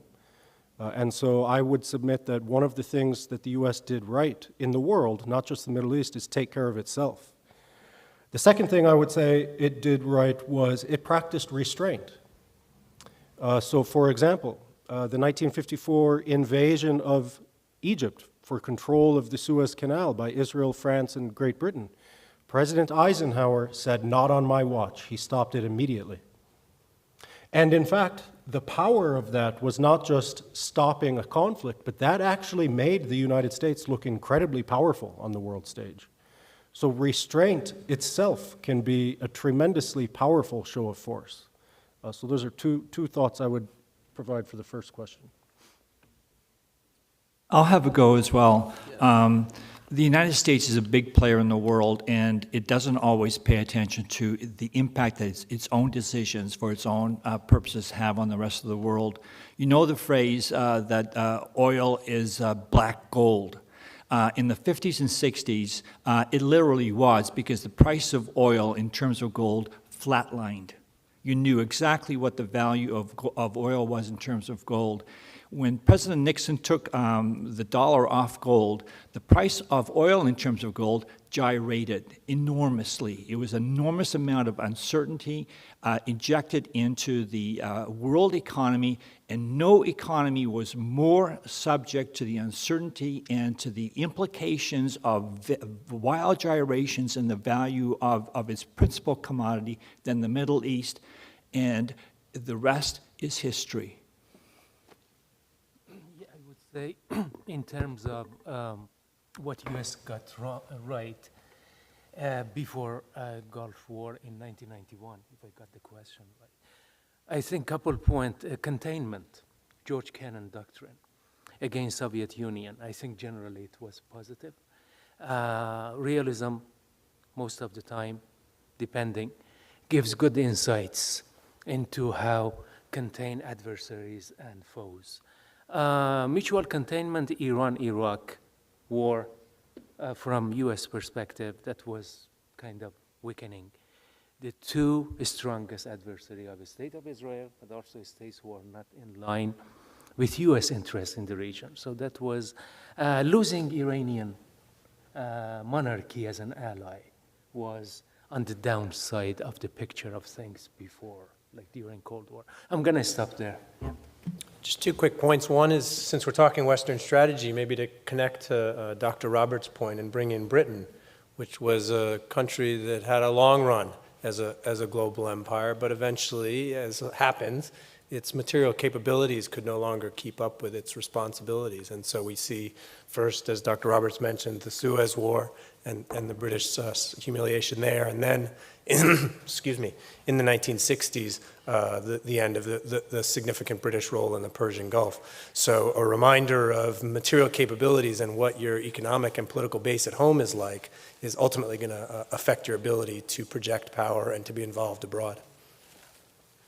Well, thank you. Thank you all. Now, to take it to the next step, we all saw Western strategy change remarkably after the attacks of 2001 and evolve during the global war on terror. What overarching lessons do you think we should have learned that must remain in the minds of Western strategists today as they analyze our approach towards the Middle East, keeping in mind the ascendancy of Russia and China back to the place that they used to occupy? Do you want to go? Yeah. Dan, please. I have one snippet to add here. Insofar as American interventions in the Middle East were qualified as an investment in America's security, we fight them over there so we don't fight them over here, then the principle of investment applies, and you have to take into account the uncertainty.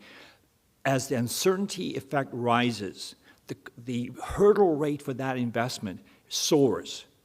And I don't think that the hurdle rate for the investments looked at this way in terms of going into Iraq or elsewhere were taken into account.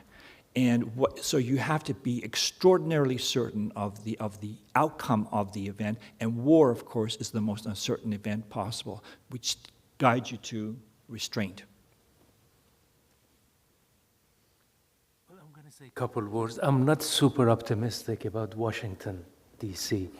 Leadership. However, I'm very optimistic about the American forces generation rising from Afghanistan and post-Iraq, publishing books, being part of the national debate on how to make policies, how to think of the world, and most important in my view, because it impacts the world, how United States defines its own national interest.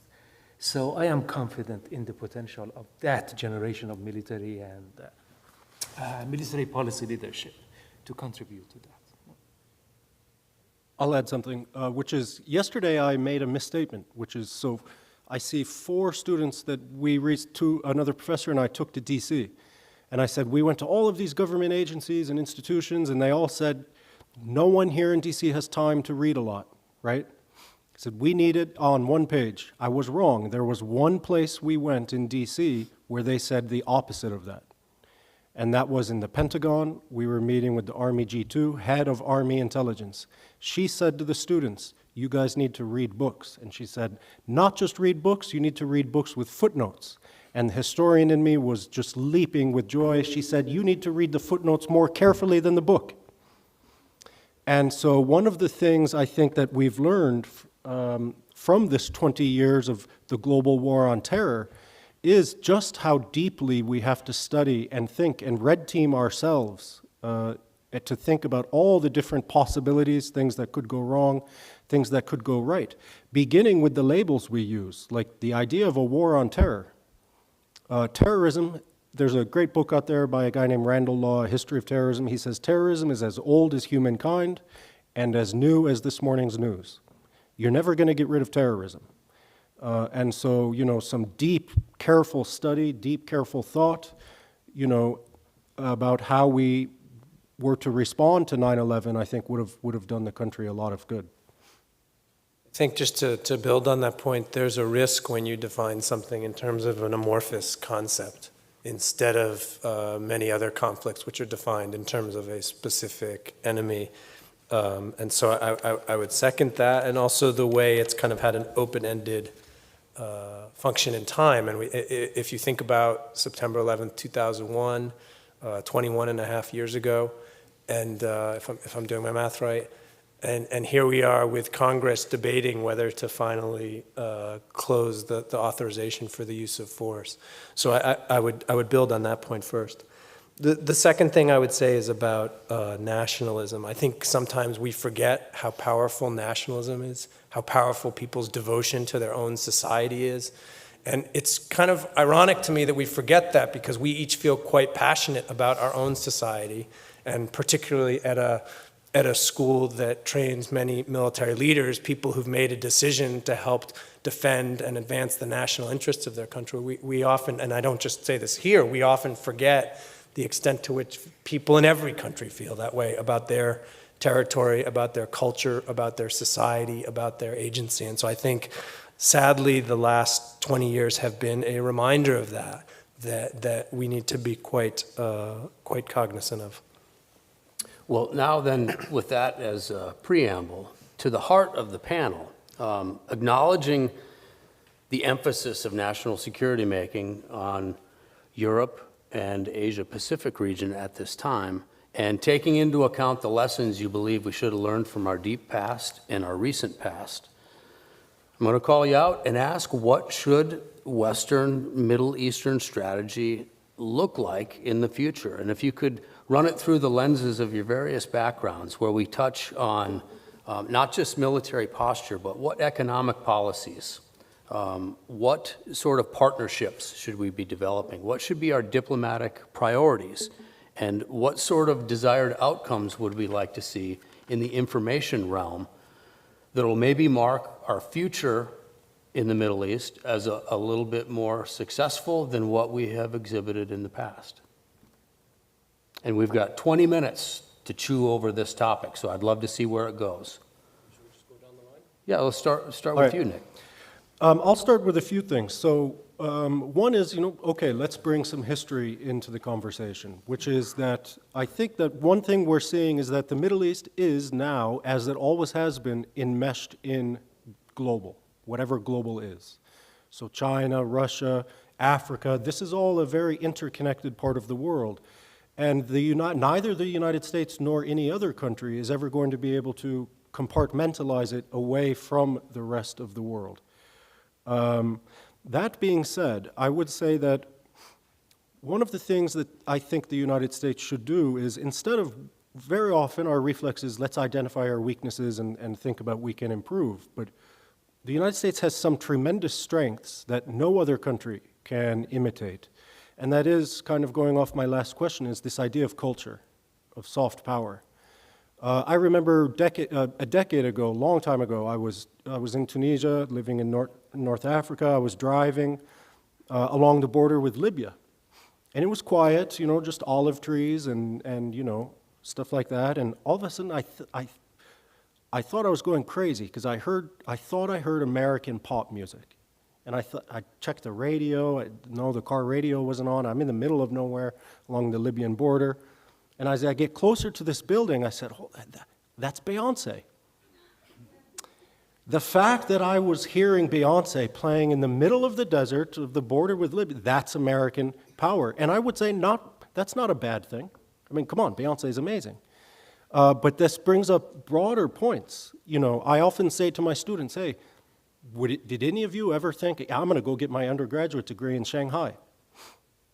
Everyone wants to come to the United States for an education and for culture. And so I think that kind of leaning into those strengths and not necessarily looking at everything in the world through a military lens, or just through an assumption of this is a problem that needs to be controlled, by the military. Because first off, that's bad for the military to begin with. But those are some thoughts maybe to just get us started. But also, speaking even broader, what we're seeing in the Middle East and the rest of the world is really I wouldn't say it's a decline of U.S. power, because we don't even need to speak of the United States as a constant reference for everything. But what we are seeing is kind of a return to a more natural, you could say, organic homeostasis on the world stage. So it is incorrect to talk about the rise of China or the rise of India or the rise of Iran. We're seeing the re-rise of Iran and China and India. These countries, these societies have always been tremendously powerful and flourishing. And I think what we're living through is an acknowledgement in the United States and certain parts of Europe that the world is kind of returning to this more organic homeostasis. So if I can follow up, what the Middle East needs most is stability and development and a reduction of uncertainty. Uncertainty is a killer for economic development.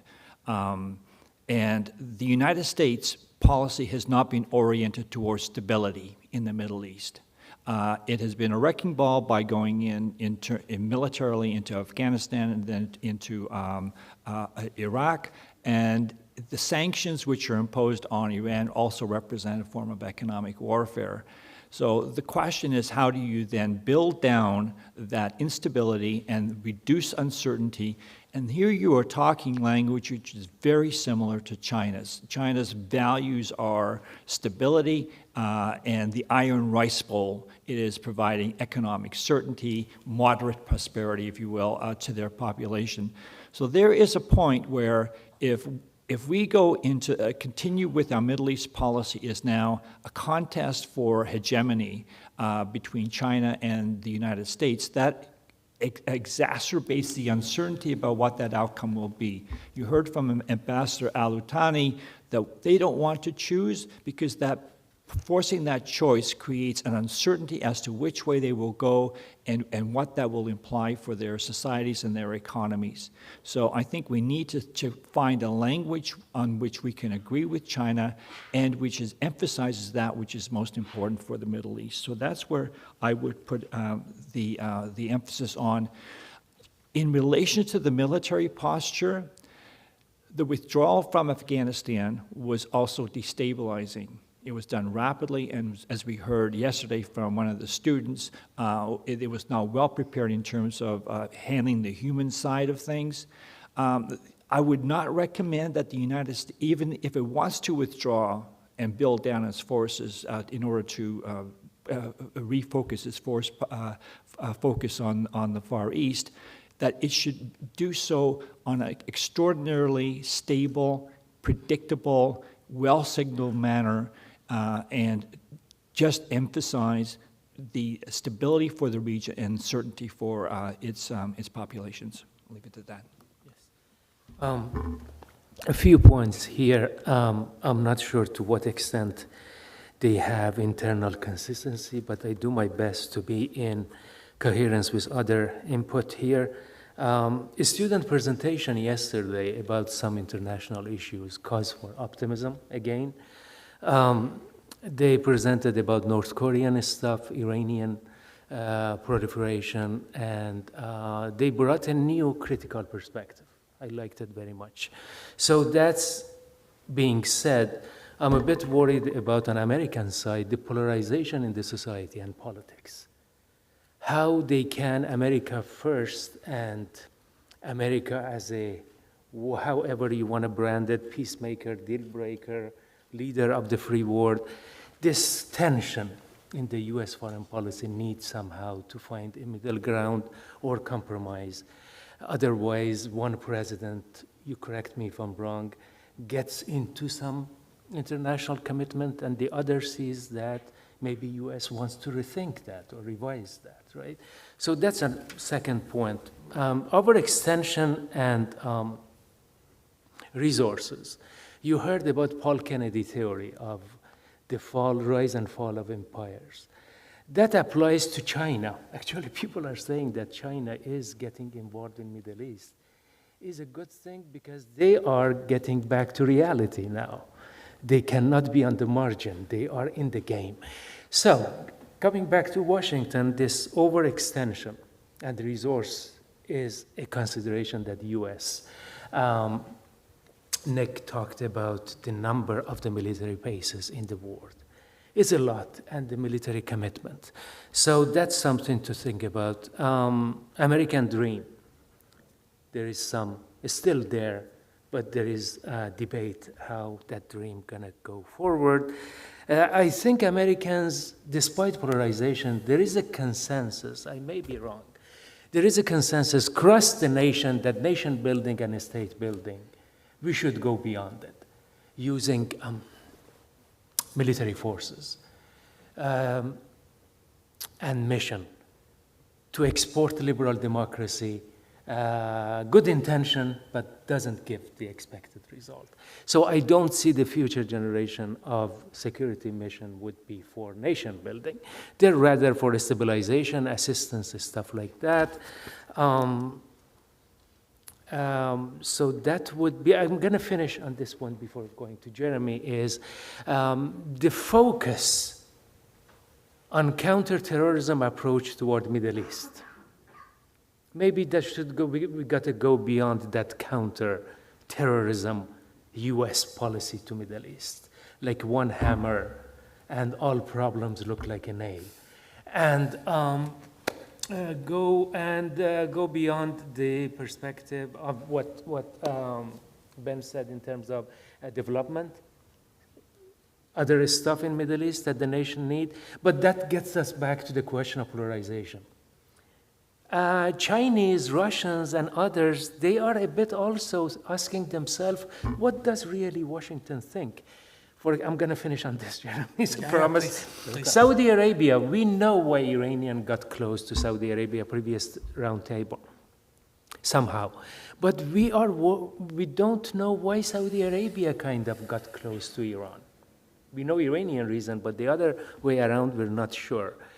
Does Saudi Arabia think or ask themselves questions about what U.S. intentions or long-term, short-term, middle-term, medium-term plan is in the region? So again, I get back to polarization. Somehow impacts the views and perceptions of the partners in the NATO and beyond about what U.S. direction is, despite the noble intention. Yeah, go ahead. So one general thought, and then maybe some more specific thoughts. I tend to think we're in the midst of a global struggle right now, and it's a kind of age-old struggle. It's the struggle between popular social movements and popular mobilizations of people trying to take control of their political destiny in the face of repressive governments that want to maintain power and want to weaken and stop those movements. And we see that in Iran right now. We've seen that recently in a diverse array of countries, Belarus, Sudan, many other countries around the world. So there's nothing new about that in some sense, but we're in a different technological age. And I think some of the early thinking about some of the new communication technology, social media and otherwise, was that that would work to the great advantage of the popular mobilization. But I think what we've learned in recent years, and why is it for those scholars who are studying the success and failure of social movements, are they observing a kind of decrease in the success of social movements when they're trying to overturn their repressive government? Maybe it's because those governments have started to master those tools and understand how they can actually use those tools against the popular mobilization, against the protest movements. And so while I think in a moment like that, there's going to be a temptation for a powerful government like the United States to want to intercede, I don't have a perfect answer on this, but I think it's something the United States should be very cautious about. Again, whether we're thinking about a country like Belarus, right very close to a major U.S. adversary and allied with a major U.S. adversary, Russia, whether we're talking about Iran, obviously a decades-long hostile relationship between the two, the ability, the temptation of a superpower is to want to jump in, to want to influence events, and that's got to be something that's very carefully calculated, because oftentimes I think the risk is that we're going to taint the protesters or taint the popular mobilization by trying to make a connection. And then just a few specific points, sort of less related to that. For the United States, in terms of thinking about the Middle East, I suppose one of the biggest questions is to think about the reliance on authoritarian governments. And we've talked about, the previous panel talked a lot about authoritarianism. And there's nothing unique to this about the Middle East or even this current particular period. As those of us who are older in the room know, the question of what kind of governments the United States should ally with was very central to the Cold War as well, all around the world. And important U.S. allies that helped the United States win that Cold War, some of them were not democratic countries, and that was a crucial part of the fight. But I think what we also see in the Middle East, if not other places, is sometimes the cost that the United States pays by allying itself with a segment of society, a segment of the elite, at the expense of maybe the opinions of a wider swath of the population.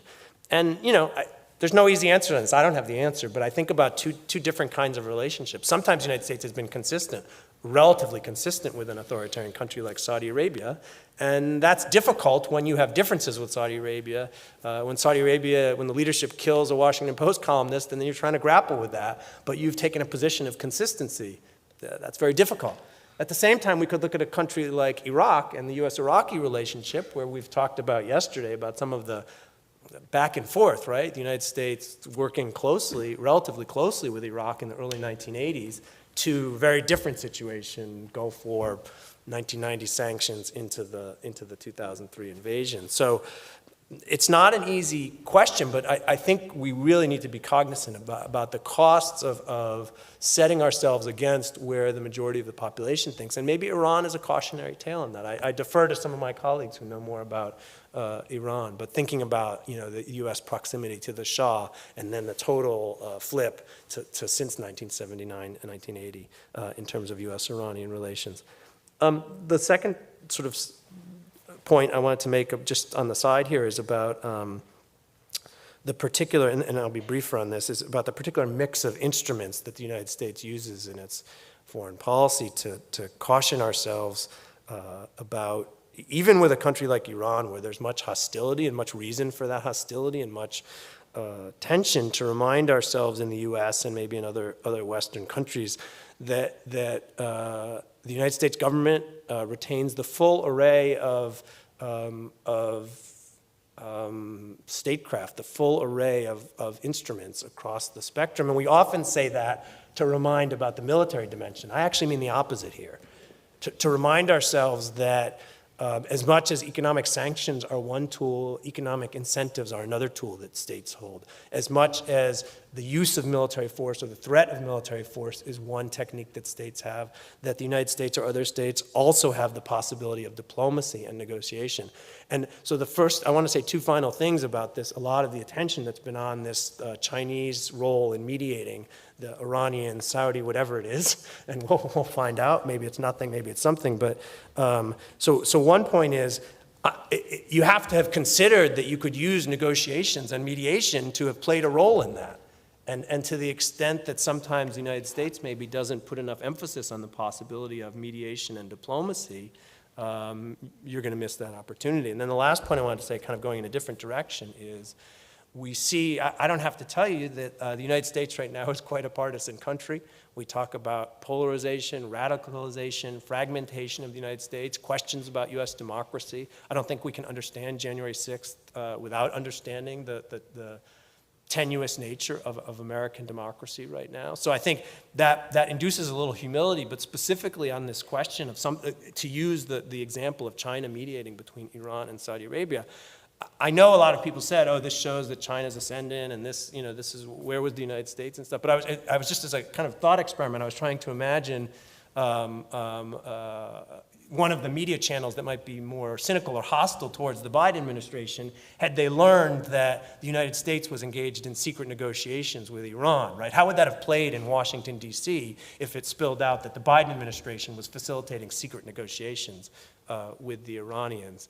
I don't know for sure, but I think there would have been some partisan tension. I'm not trying to point fingers on this issue at one particular side. What I'm trying to suggest is that part of the history that you steered us towards was a history where there wasn't unanimity in the United States on every step of the way that we've talked about, but there was often a much stronger bipartisan consensus, certainly about confronting the Soviet Union. And that the loss of that consensus, whether it's on the question of Israel-Palestine, whether it's on the question of Iran, whatever the question is, the loss of that consensus, I think, is going to come at a price for presidents of either party who are trying to advance the U.S. national interest. Several of you talked about stability as being one of the goals, and I'm often reminded, when I was young, my family would take these cross-country trips, and it's several children in the back seat, mom and dad were up front, and we would leave Minnesota, and the eruptions from the back seat, parents would be involved in who did what to whom. There was a sense of fairness about deciding what happened. And by the time we hit the North Dakota border, no one was interested in fairness anywhere. What they wanted was quiet.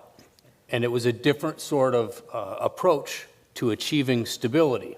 One was to get to the root of problems and try to settle it, and eventually patience wore out, and they just demanded quiet. When you all approached stability, can you give us any insights as to how people can maintain that first approach for a little bit longer? Because it tends to involve a lot more attention. It tends to involve a lot more real discernment of what is the nature of the disagreement to begin with. So there are different types of stability that can be achieved. Some are short-term, some are long-term. But each of you mentioned stability at least one point. Is there anything you can bring up that could help the strategist of the future achieve a stability that has some roots that allow it to stay more stable for longer because it addressed the right things? I'll jump in here with an economic theory. It's called the theory of second best. You're probably not familiar with this, but basically what it says is if in an economic framework, all sort of parameters are set to optimum, okay? And then you take one and remove it from the optimal position. Now you're at a suboptimal outcome. The question is, does retaining the other ones at optimum is that the best outcome possible? And the answer that the theory of second best tells us is that keeping the other parameters at optimum is not necessarily the best outcome then.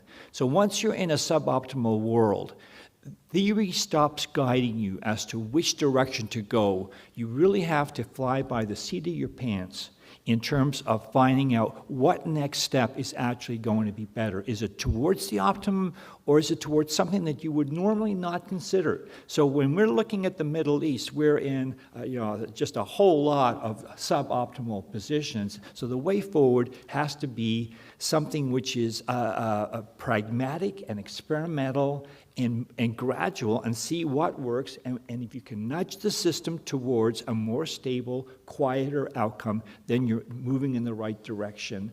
So pragmatic experimentalism on the way forward, I think would be a thought as a principle in terms of, in terms of enhancing stability. And your readout should not be whether American interests are directly served, but whether, in fact, the situation in the Middle East is becoming calmer. Related to that is, it's interesting you bring that up, because I've often said I wish I had studied more psychology. And I wonder why it is in the minds of policymakers and perhaps all of us, in that when we see one thing happen in the world, we automatically think that it's coming at our expense. So China negotiates this deal with Iran and Saudi Arabia. All of the questions were, wow, does this represent, the decline of American power? Is this a bad thing for us? And I always wonder why. I mean, in fact, I can't see many reasons why it's not a good thing that China negotiated this deal between Iran and Saudi Arabia. And I hope it holds true. I hope it works. Because as Dan was saying, this stability is a good thing, and people, countries, states talking to each other is a good thing. One of the things, if we're talking about how can the United States, whether in the Indian Ocean region, in the Middle East, if the question is, how can we extend United States influence and so forth, one of the things that I would like to see a return to is a greater mindset toward the idea of soft power, and especially education. When other people come to the United States and spend 4 years to get an undergraduate degree and something, that it's like an oil spot on a piece of paper. I mean, it does spread certain values, and not even American values, but greater tendencies toward just human beings understanding each other, and so on and so forth. Economically in the region, I think one of the things that the ambassador was talking about yesterday, and this was a distinctly Emirati approach to the world, is just a very he kept talking about, let's not have ideology, let's not have ideology. Of just a very kind of down to the core of the issue, approach to the world. And I think maybe the world might be going back toward that, let's not approach the world necessarily through some sort of grand ideology, but rather just more basic goals.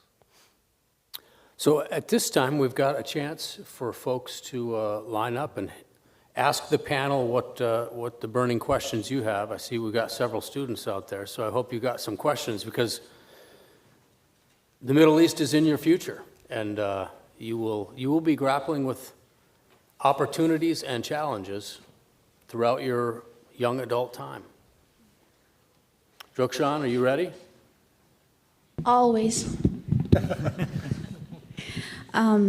Thank you so much to all the panelists for being here and for sharing their insights. From the previous panel, something that I want to add to all the words or terminologies that they wanted to add about Middle East, is one woman, very important one. I mean, goodness, we dragged America behind us because we were being oppressed. So let's not forget that. Obviously, it's a metaphor, but women were the rhetoric behind why America went to Afghanistan, one of the other country I come from. But at the same time, we mentioned family in the Middle East. So women are the number one drive to function in the family, and also they are the core and the fundamental element of how the society works, even though they don't have much representation. But it doesn't necessarily mean we can undermine their role, especially for you, sir. I'm going to call you out here, Dr. Ali here. I'm sure your mother plays a big role for you to sit here in this chair. So for you, you should be the first one to mention it. And then for Professor Roberts, mentioning the soft power here about the role of the United States, I believe that's an amazing and an excellent point. But something about the symposium in the past 2 days, we see that the question is about the impossible mission of peace in the Middle East, but do we see the names that are mentioned, United States, China, Japan, all these other elements? If we are looking at this as a novel, do we see the Middle East as a protagonist here, or all these other countries as the protagonists? So if you could have the insight about that, and something specifically to Colonel McCullough here, how do you see this symposium being an element for Norwich community to be able to support the students that come from that region and this community? It's to not make this symposium so detached from the members that have come to this place, but rather bring it in an existential way to say each one of us how we can play our role and what could be the take as a leader of the community for you. I know it was a lot, so I appreciate your responses and ahead of time. Thank you. Quickly on this, Valentine was supposed to be here. She had some emergency, couldn't make it. So we shuffled around the panel.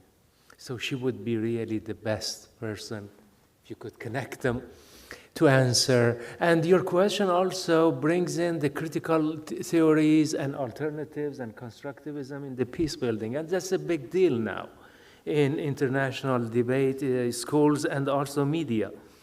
Women, minorities. You're right, our 2 days panel made it best because we didn't have much time. Very state-focused, non-state actors a bit, but we didn't go, again, it was conceived originally that Dr. Muqaddam will be here, but that didn't happen. So, however, Nick brought out a lot of critical voices in terms of defense, investment, and the impact on a U.S. economy. How we created a monster that we cannot control, Frankenstein scenario. Anyway, so we had a lot of critical voices, but where you want to go, it was conceived in the program to be covered, but for some reason beyond our control, didn't happen.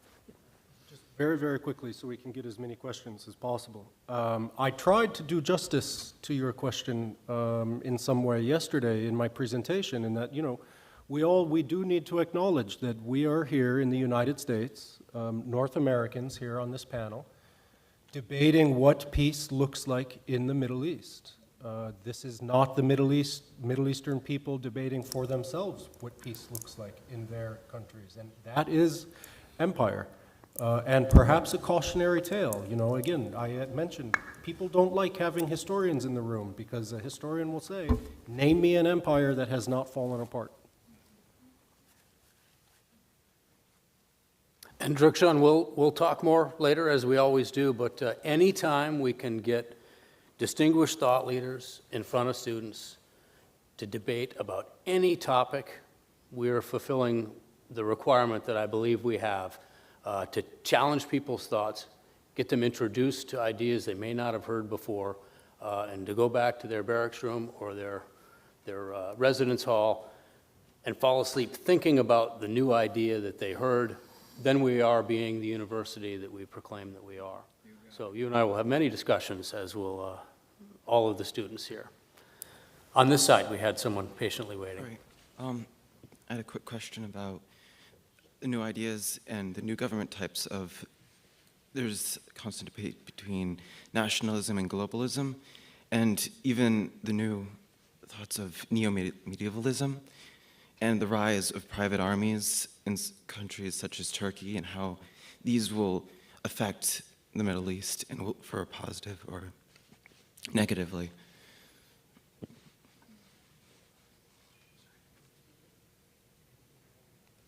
I can say a word. Yeah, well, let's hit this one. Do you want to say a word now? Okay. I mean, I think in the tension between globalism and nationalism, I mean, you're highlighting an important facet of the last 40 years. I mean, you're building on some of the things that Dan has said over the last 2 days about the changes in the international economy and how that has connected states and peoples in different ways. But the extent to which it's often in tension with nationalism. And it can very much create some of the instability that that some of the foremost proponents of globalization purport that they're trying to avoid. So I would say that in terms of globalism and nationalism, that's one of the big tensions of the last 2 decades, and it's a continuing tension. You briefly mentioned the word neoliberalism, right? Which Neo-medievalism as well. Medievalism. Neoliberalism? Neoliberalism. Yeah. Neo-medievalism. Neomedievalism. Okay, sorry, so I'll stop. I thought you said something. Wow. I guess I can sort of add a little bit to what Jeremy said there. In terms of like, if you think about the evolution of the economy, the industrial economy at one point had increasing returns. So that meant that there were supernormal profits and there was a lot of rivalry to capture those industries. And that was the era of the early phase of industrialization. And you saw empire building. Countries built empires in order to have captive markets and to have captive resources. Colonialism and the era of the scramble for Africa, for example, came out of the early industrial era, the economics of it in one way, if you look at history through an economic lens. When you get to the post-war period, that changed. By that time, the global economy was sufficiently large that the economies of scale were exhausted. When I was going to university in the 70s, the stylized fact that we assumed was that there were constant returns to scale and a constant labor share of income. They're called the Caldor facts in the economic literature. And these are indicated that the world was competitive. Now, how did the world evolve under a competitive framework? It evolved by spreading industrial activity throughout the world. So we wound up with a made-in-the-world economy. The book, The Global Factory, was written in 1985, okay? 10 years before the World Trade Organization was formed. That world integrated East Asia and other countries into it, and it wasn't neoliberal in the sense of that we think of it as a bad thing, which is concentrating income at the top percentiles. It was very friendly to development, and it was not at odds with nationalism in any way. That was one of the best periods, in fact, for internationalism. And what changed was when you had, again, technological changes that introduced new increasing returns industries and protection into the system through intellectual property, which then concentrated income. You saw the profit share of income start to rise around 1980, the labor share start to fall, and then all of that tension is transmitted into national political frameworks. And you wind up with populism emerging, being naturally stoked by the change in income distribution at the national level. At that point, you have the tension between globalization and nationalism, if you will, but it's not because of the industrial economy, it's because of this intellectual property, this knowledge-based economy, and then later the data economy. So what we have to do in terms of understanding the impact of globalization on our economies is to understand which segment of the economy, if you will, is generating that tension between global and national, and address that with policies that dampen down the tensions internally. What we need is an income redistribution system in the West, because as someone said, Nicholas said, his generation has the lowest share of income of 3% of wealth. That's not a tenable situation going forward. We simply did not manage the distribution of wealth implications of technological change. So it's not a nationalism versus globalization, it's an understanding of your actual economics of production. I'll leave it at that. I'm going to just add one word quickly, is immigration and demographics is a big part of it, which is not properly economic process, but is the different societies, not only Americans, but others, non-Western societies. Resistance to globalization has a heavy demographic component to it too. Yeah. So what we'll do, let's take a question from both sides, because sometimes the answers somewhat weave together. So we'll get your question, and then for Sergeant Walker, we'll get yours, and hopefully we'll be able to answer both simultaneously.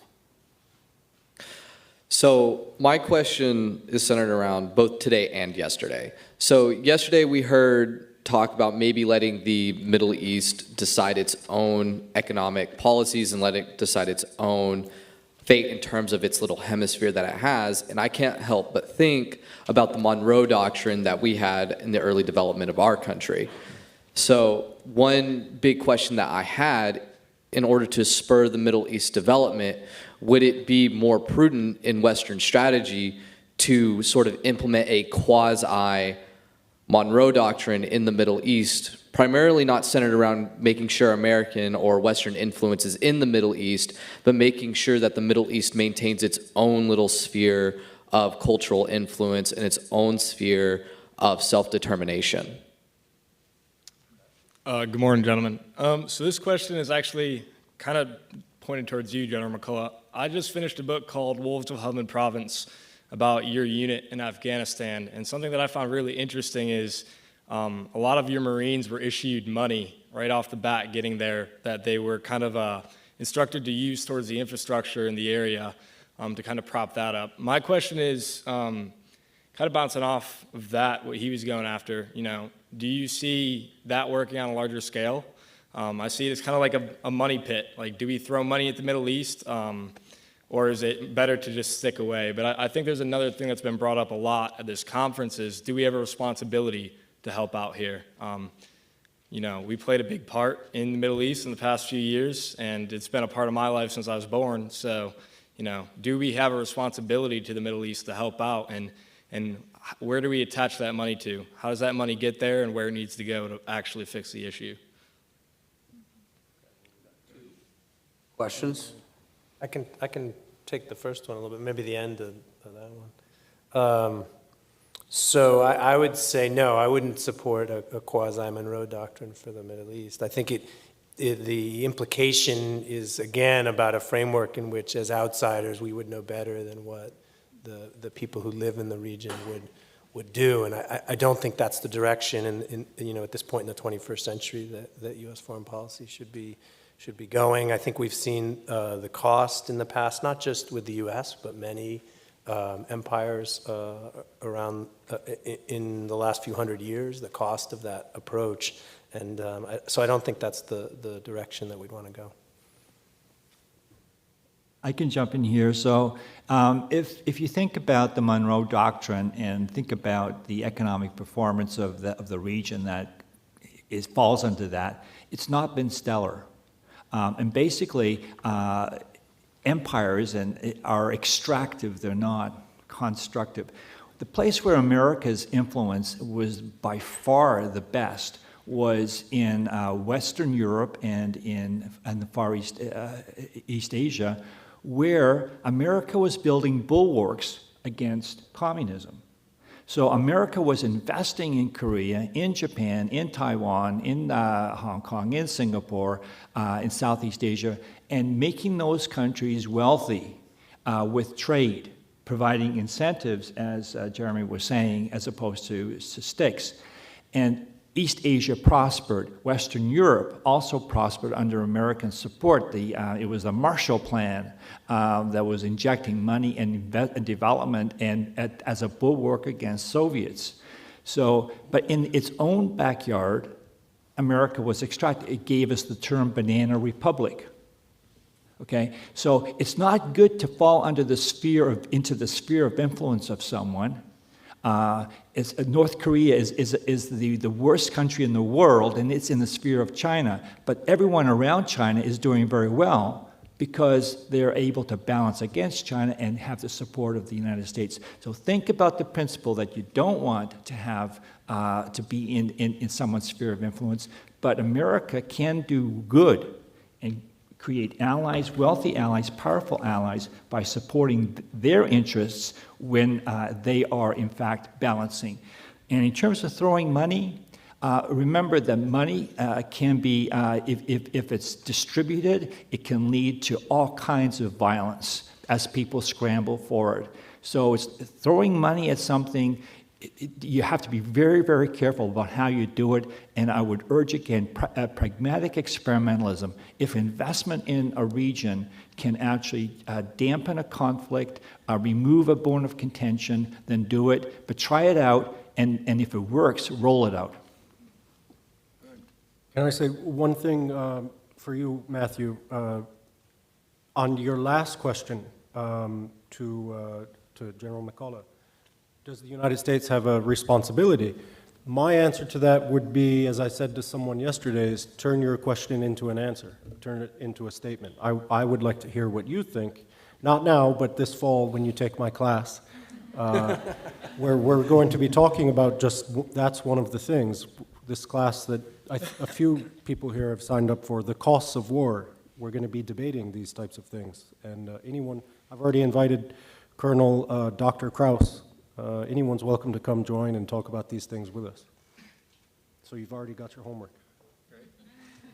And I do have you captive for another year, so we'll have multiple discussions, but someone can guide you through some Thucydides. And when you start looking at people's motivations for taking certain actions through that lens of fear, honor, and interest, and realize not everyone on the world stage has the ability to work in their own interest, and sometimes their motivations are strictly through the fear and honor lens, it'll give you some insights as to how we interact with other places. They have a strategy they're trying to enable, as do other powers. It happens on the margins of where powers meet, and I've just given you a homework assignment. It's a tough book to get through, but it's worthwhile, and you'll use it for life. Absolutely. Thank you, sir. So Dr. Roberts, I'm going to direct this question primarily towards you. So you advocated for a much more soft power approach to the Middle East with education specifically. Are you advocating for a complete withdrawal of American forces from the Middle East? And if so, how would you suggest we deal with extremist groups that are inevitably going to fill the power vacuum in the Middle East? And also going off of that, to what extent do we have a moral obligation to protect people in the Middle East from groups like these? Good question, and I'm proud of you for asking me a tough question that I'm not really sure how to answer. No, I almost feel like I'm a politician running for office, and you're asking me like what my position is. I think that anyone saying let's withdraw, would be silly from a policy perspective. But also, I don't think that we necessarily have to differentiate or say that soft power means the military is not involved. So there have been instances where the military has done some tremendous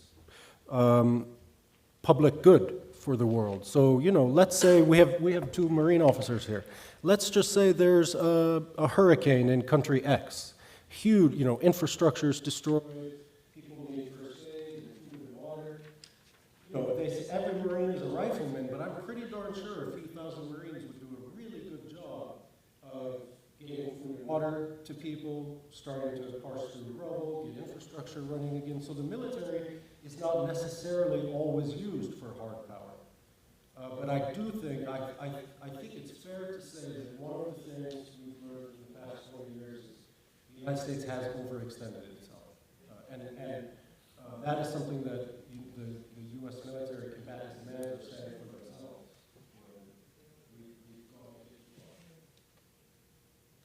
Listening to last four questions, you see this tension between isolationism and responsibility.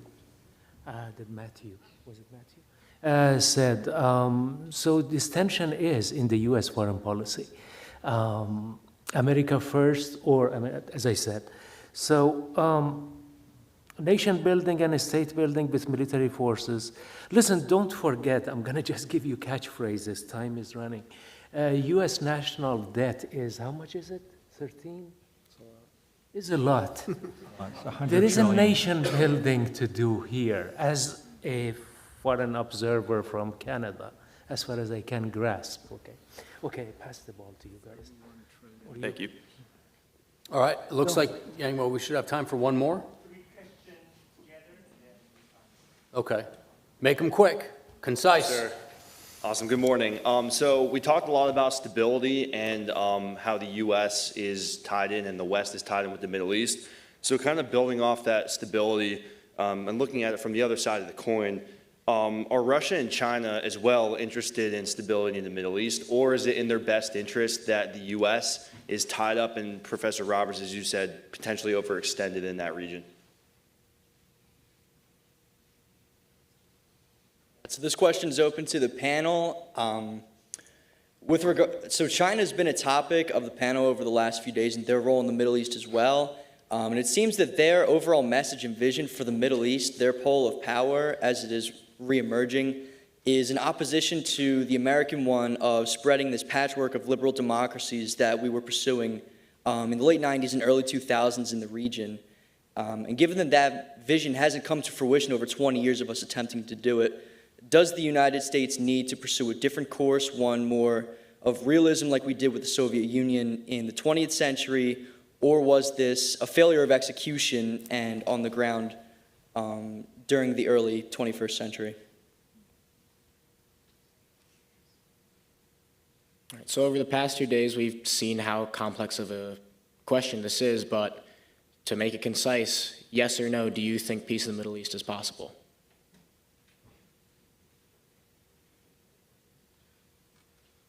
The last question is yes. To Matula's question,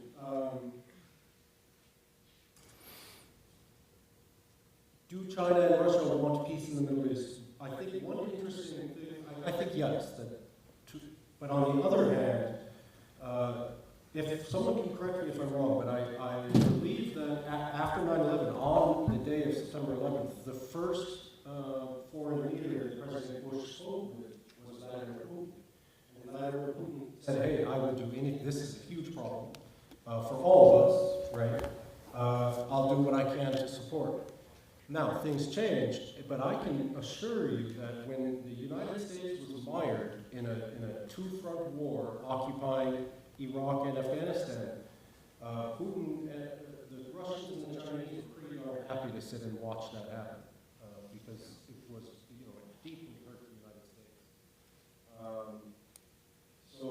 But yes, I would say peace in the Middle East is not only possible, but is likely. I agree very much with Professor Muhtari, who spoke last night, that we're seeing this last, post-World War II, all of this stuff that has been happening. If you look at the long arc of Middle Eastern history, is a blip on the radar, I think. Please. So I would say, first of all, there's a halfway house between withdrawing your military from the Middle East and and enhancing stability. Stop shooting. Okay, be there, but don't shoot, and just try to tamp down. Second thing, I would pick up on the point about Professor Bokhtari's comment yesterday, which was, actually I think it was at the dinner. So for the benefit of everyone here, he was talking about the possibility of kind of European Union style confederation in the Islamic world in Central Asia, and if you now think about the dynamics of U.S. involvement in the world in the post-war period, where its greatest successes were in East Asia, where it promoted strong economies surrounding China, and in Western Europe, where it promoted and accommodated the European Union, trying to promote such a concept in the Middle East might actually be ideal. Just to give you a sense of the U.S. involvement in Europe, when the Europeans wanted their common market, their common agricultural policy, this was not in the U.S. interest, direct interest. It was in the interest of building Europe, and the United States accommodated. So that's the kind of long-term thinking, taking short-term movements to try and promote some kind of integration, economic development. The European Union started out as a coal and steel community. You can build something up in the Middle East that would resemble that, that would be brilliant.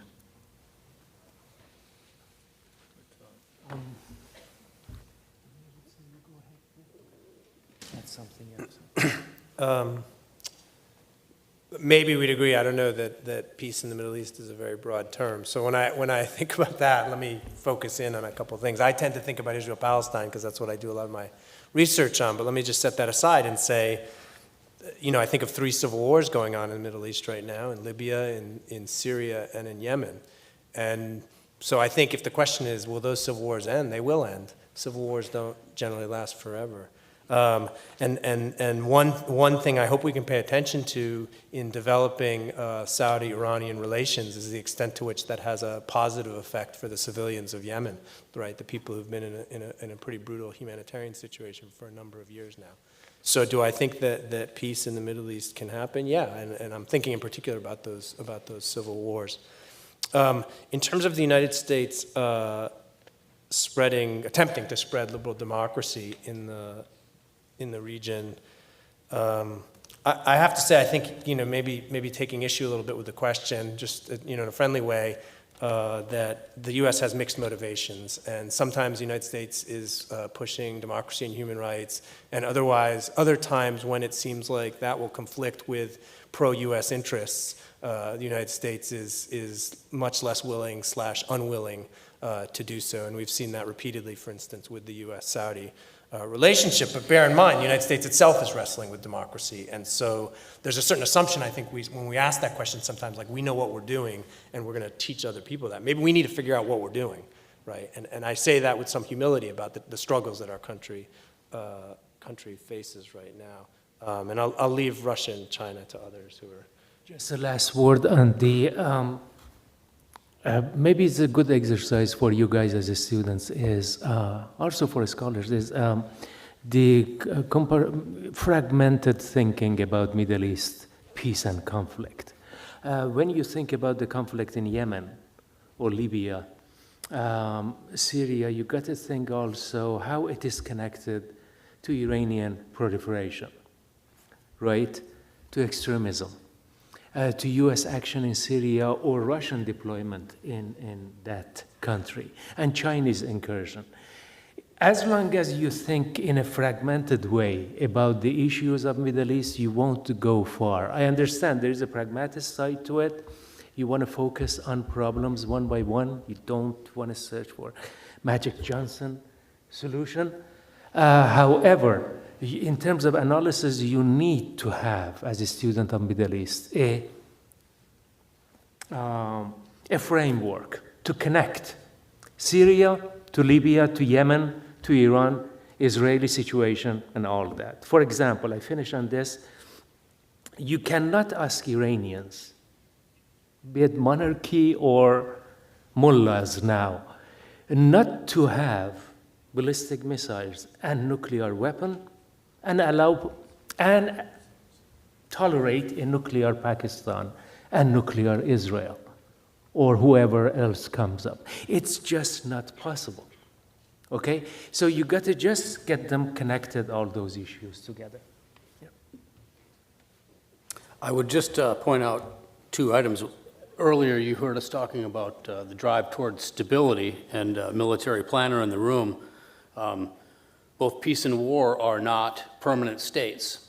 I think that drives us at times to have goals of stability, holding off war for as long as possible, because once war is let off the leash, you don't always know the results that you're going to have. The passions of the people become inflamed, and stability seems to be more in line with many of our goals to hold off the leash coming off for as long as possible. When it comes to what some of our adversaries do there in the Middle East, I'll go back to what I told Matt about looking at things through those lenses of fear and honor and interest.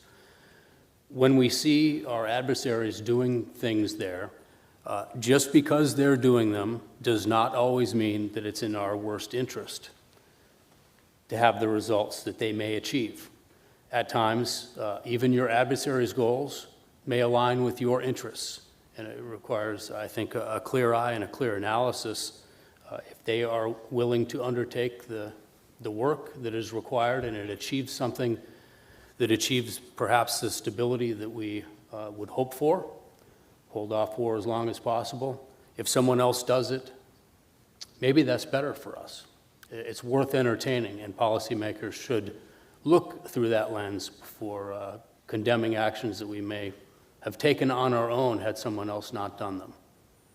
That can help you analyze those things.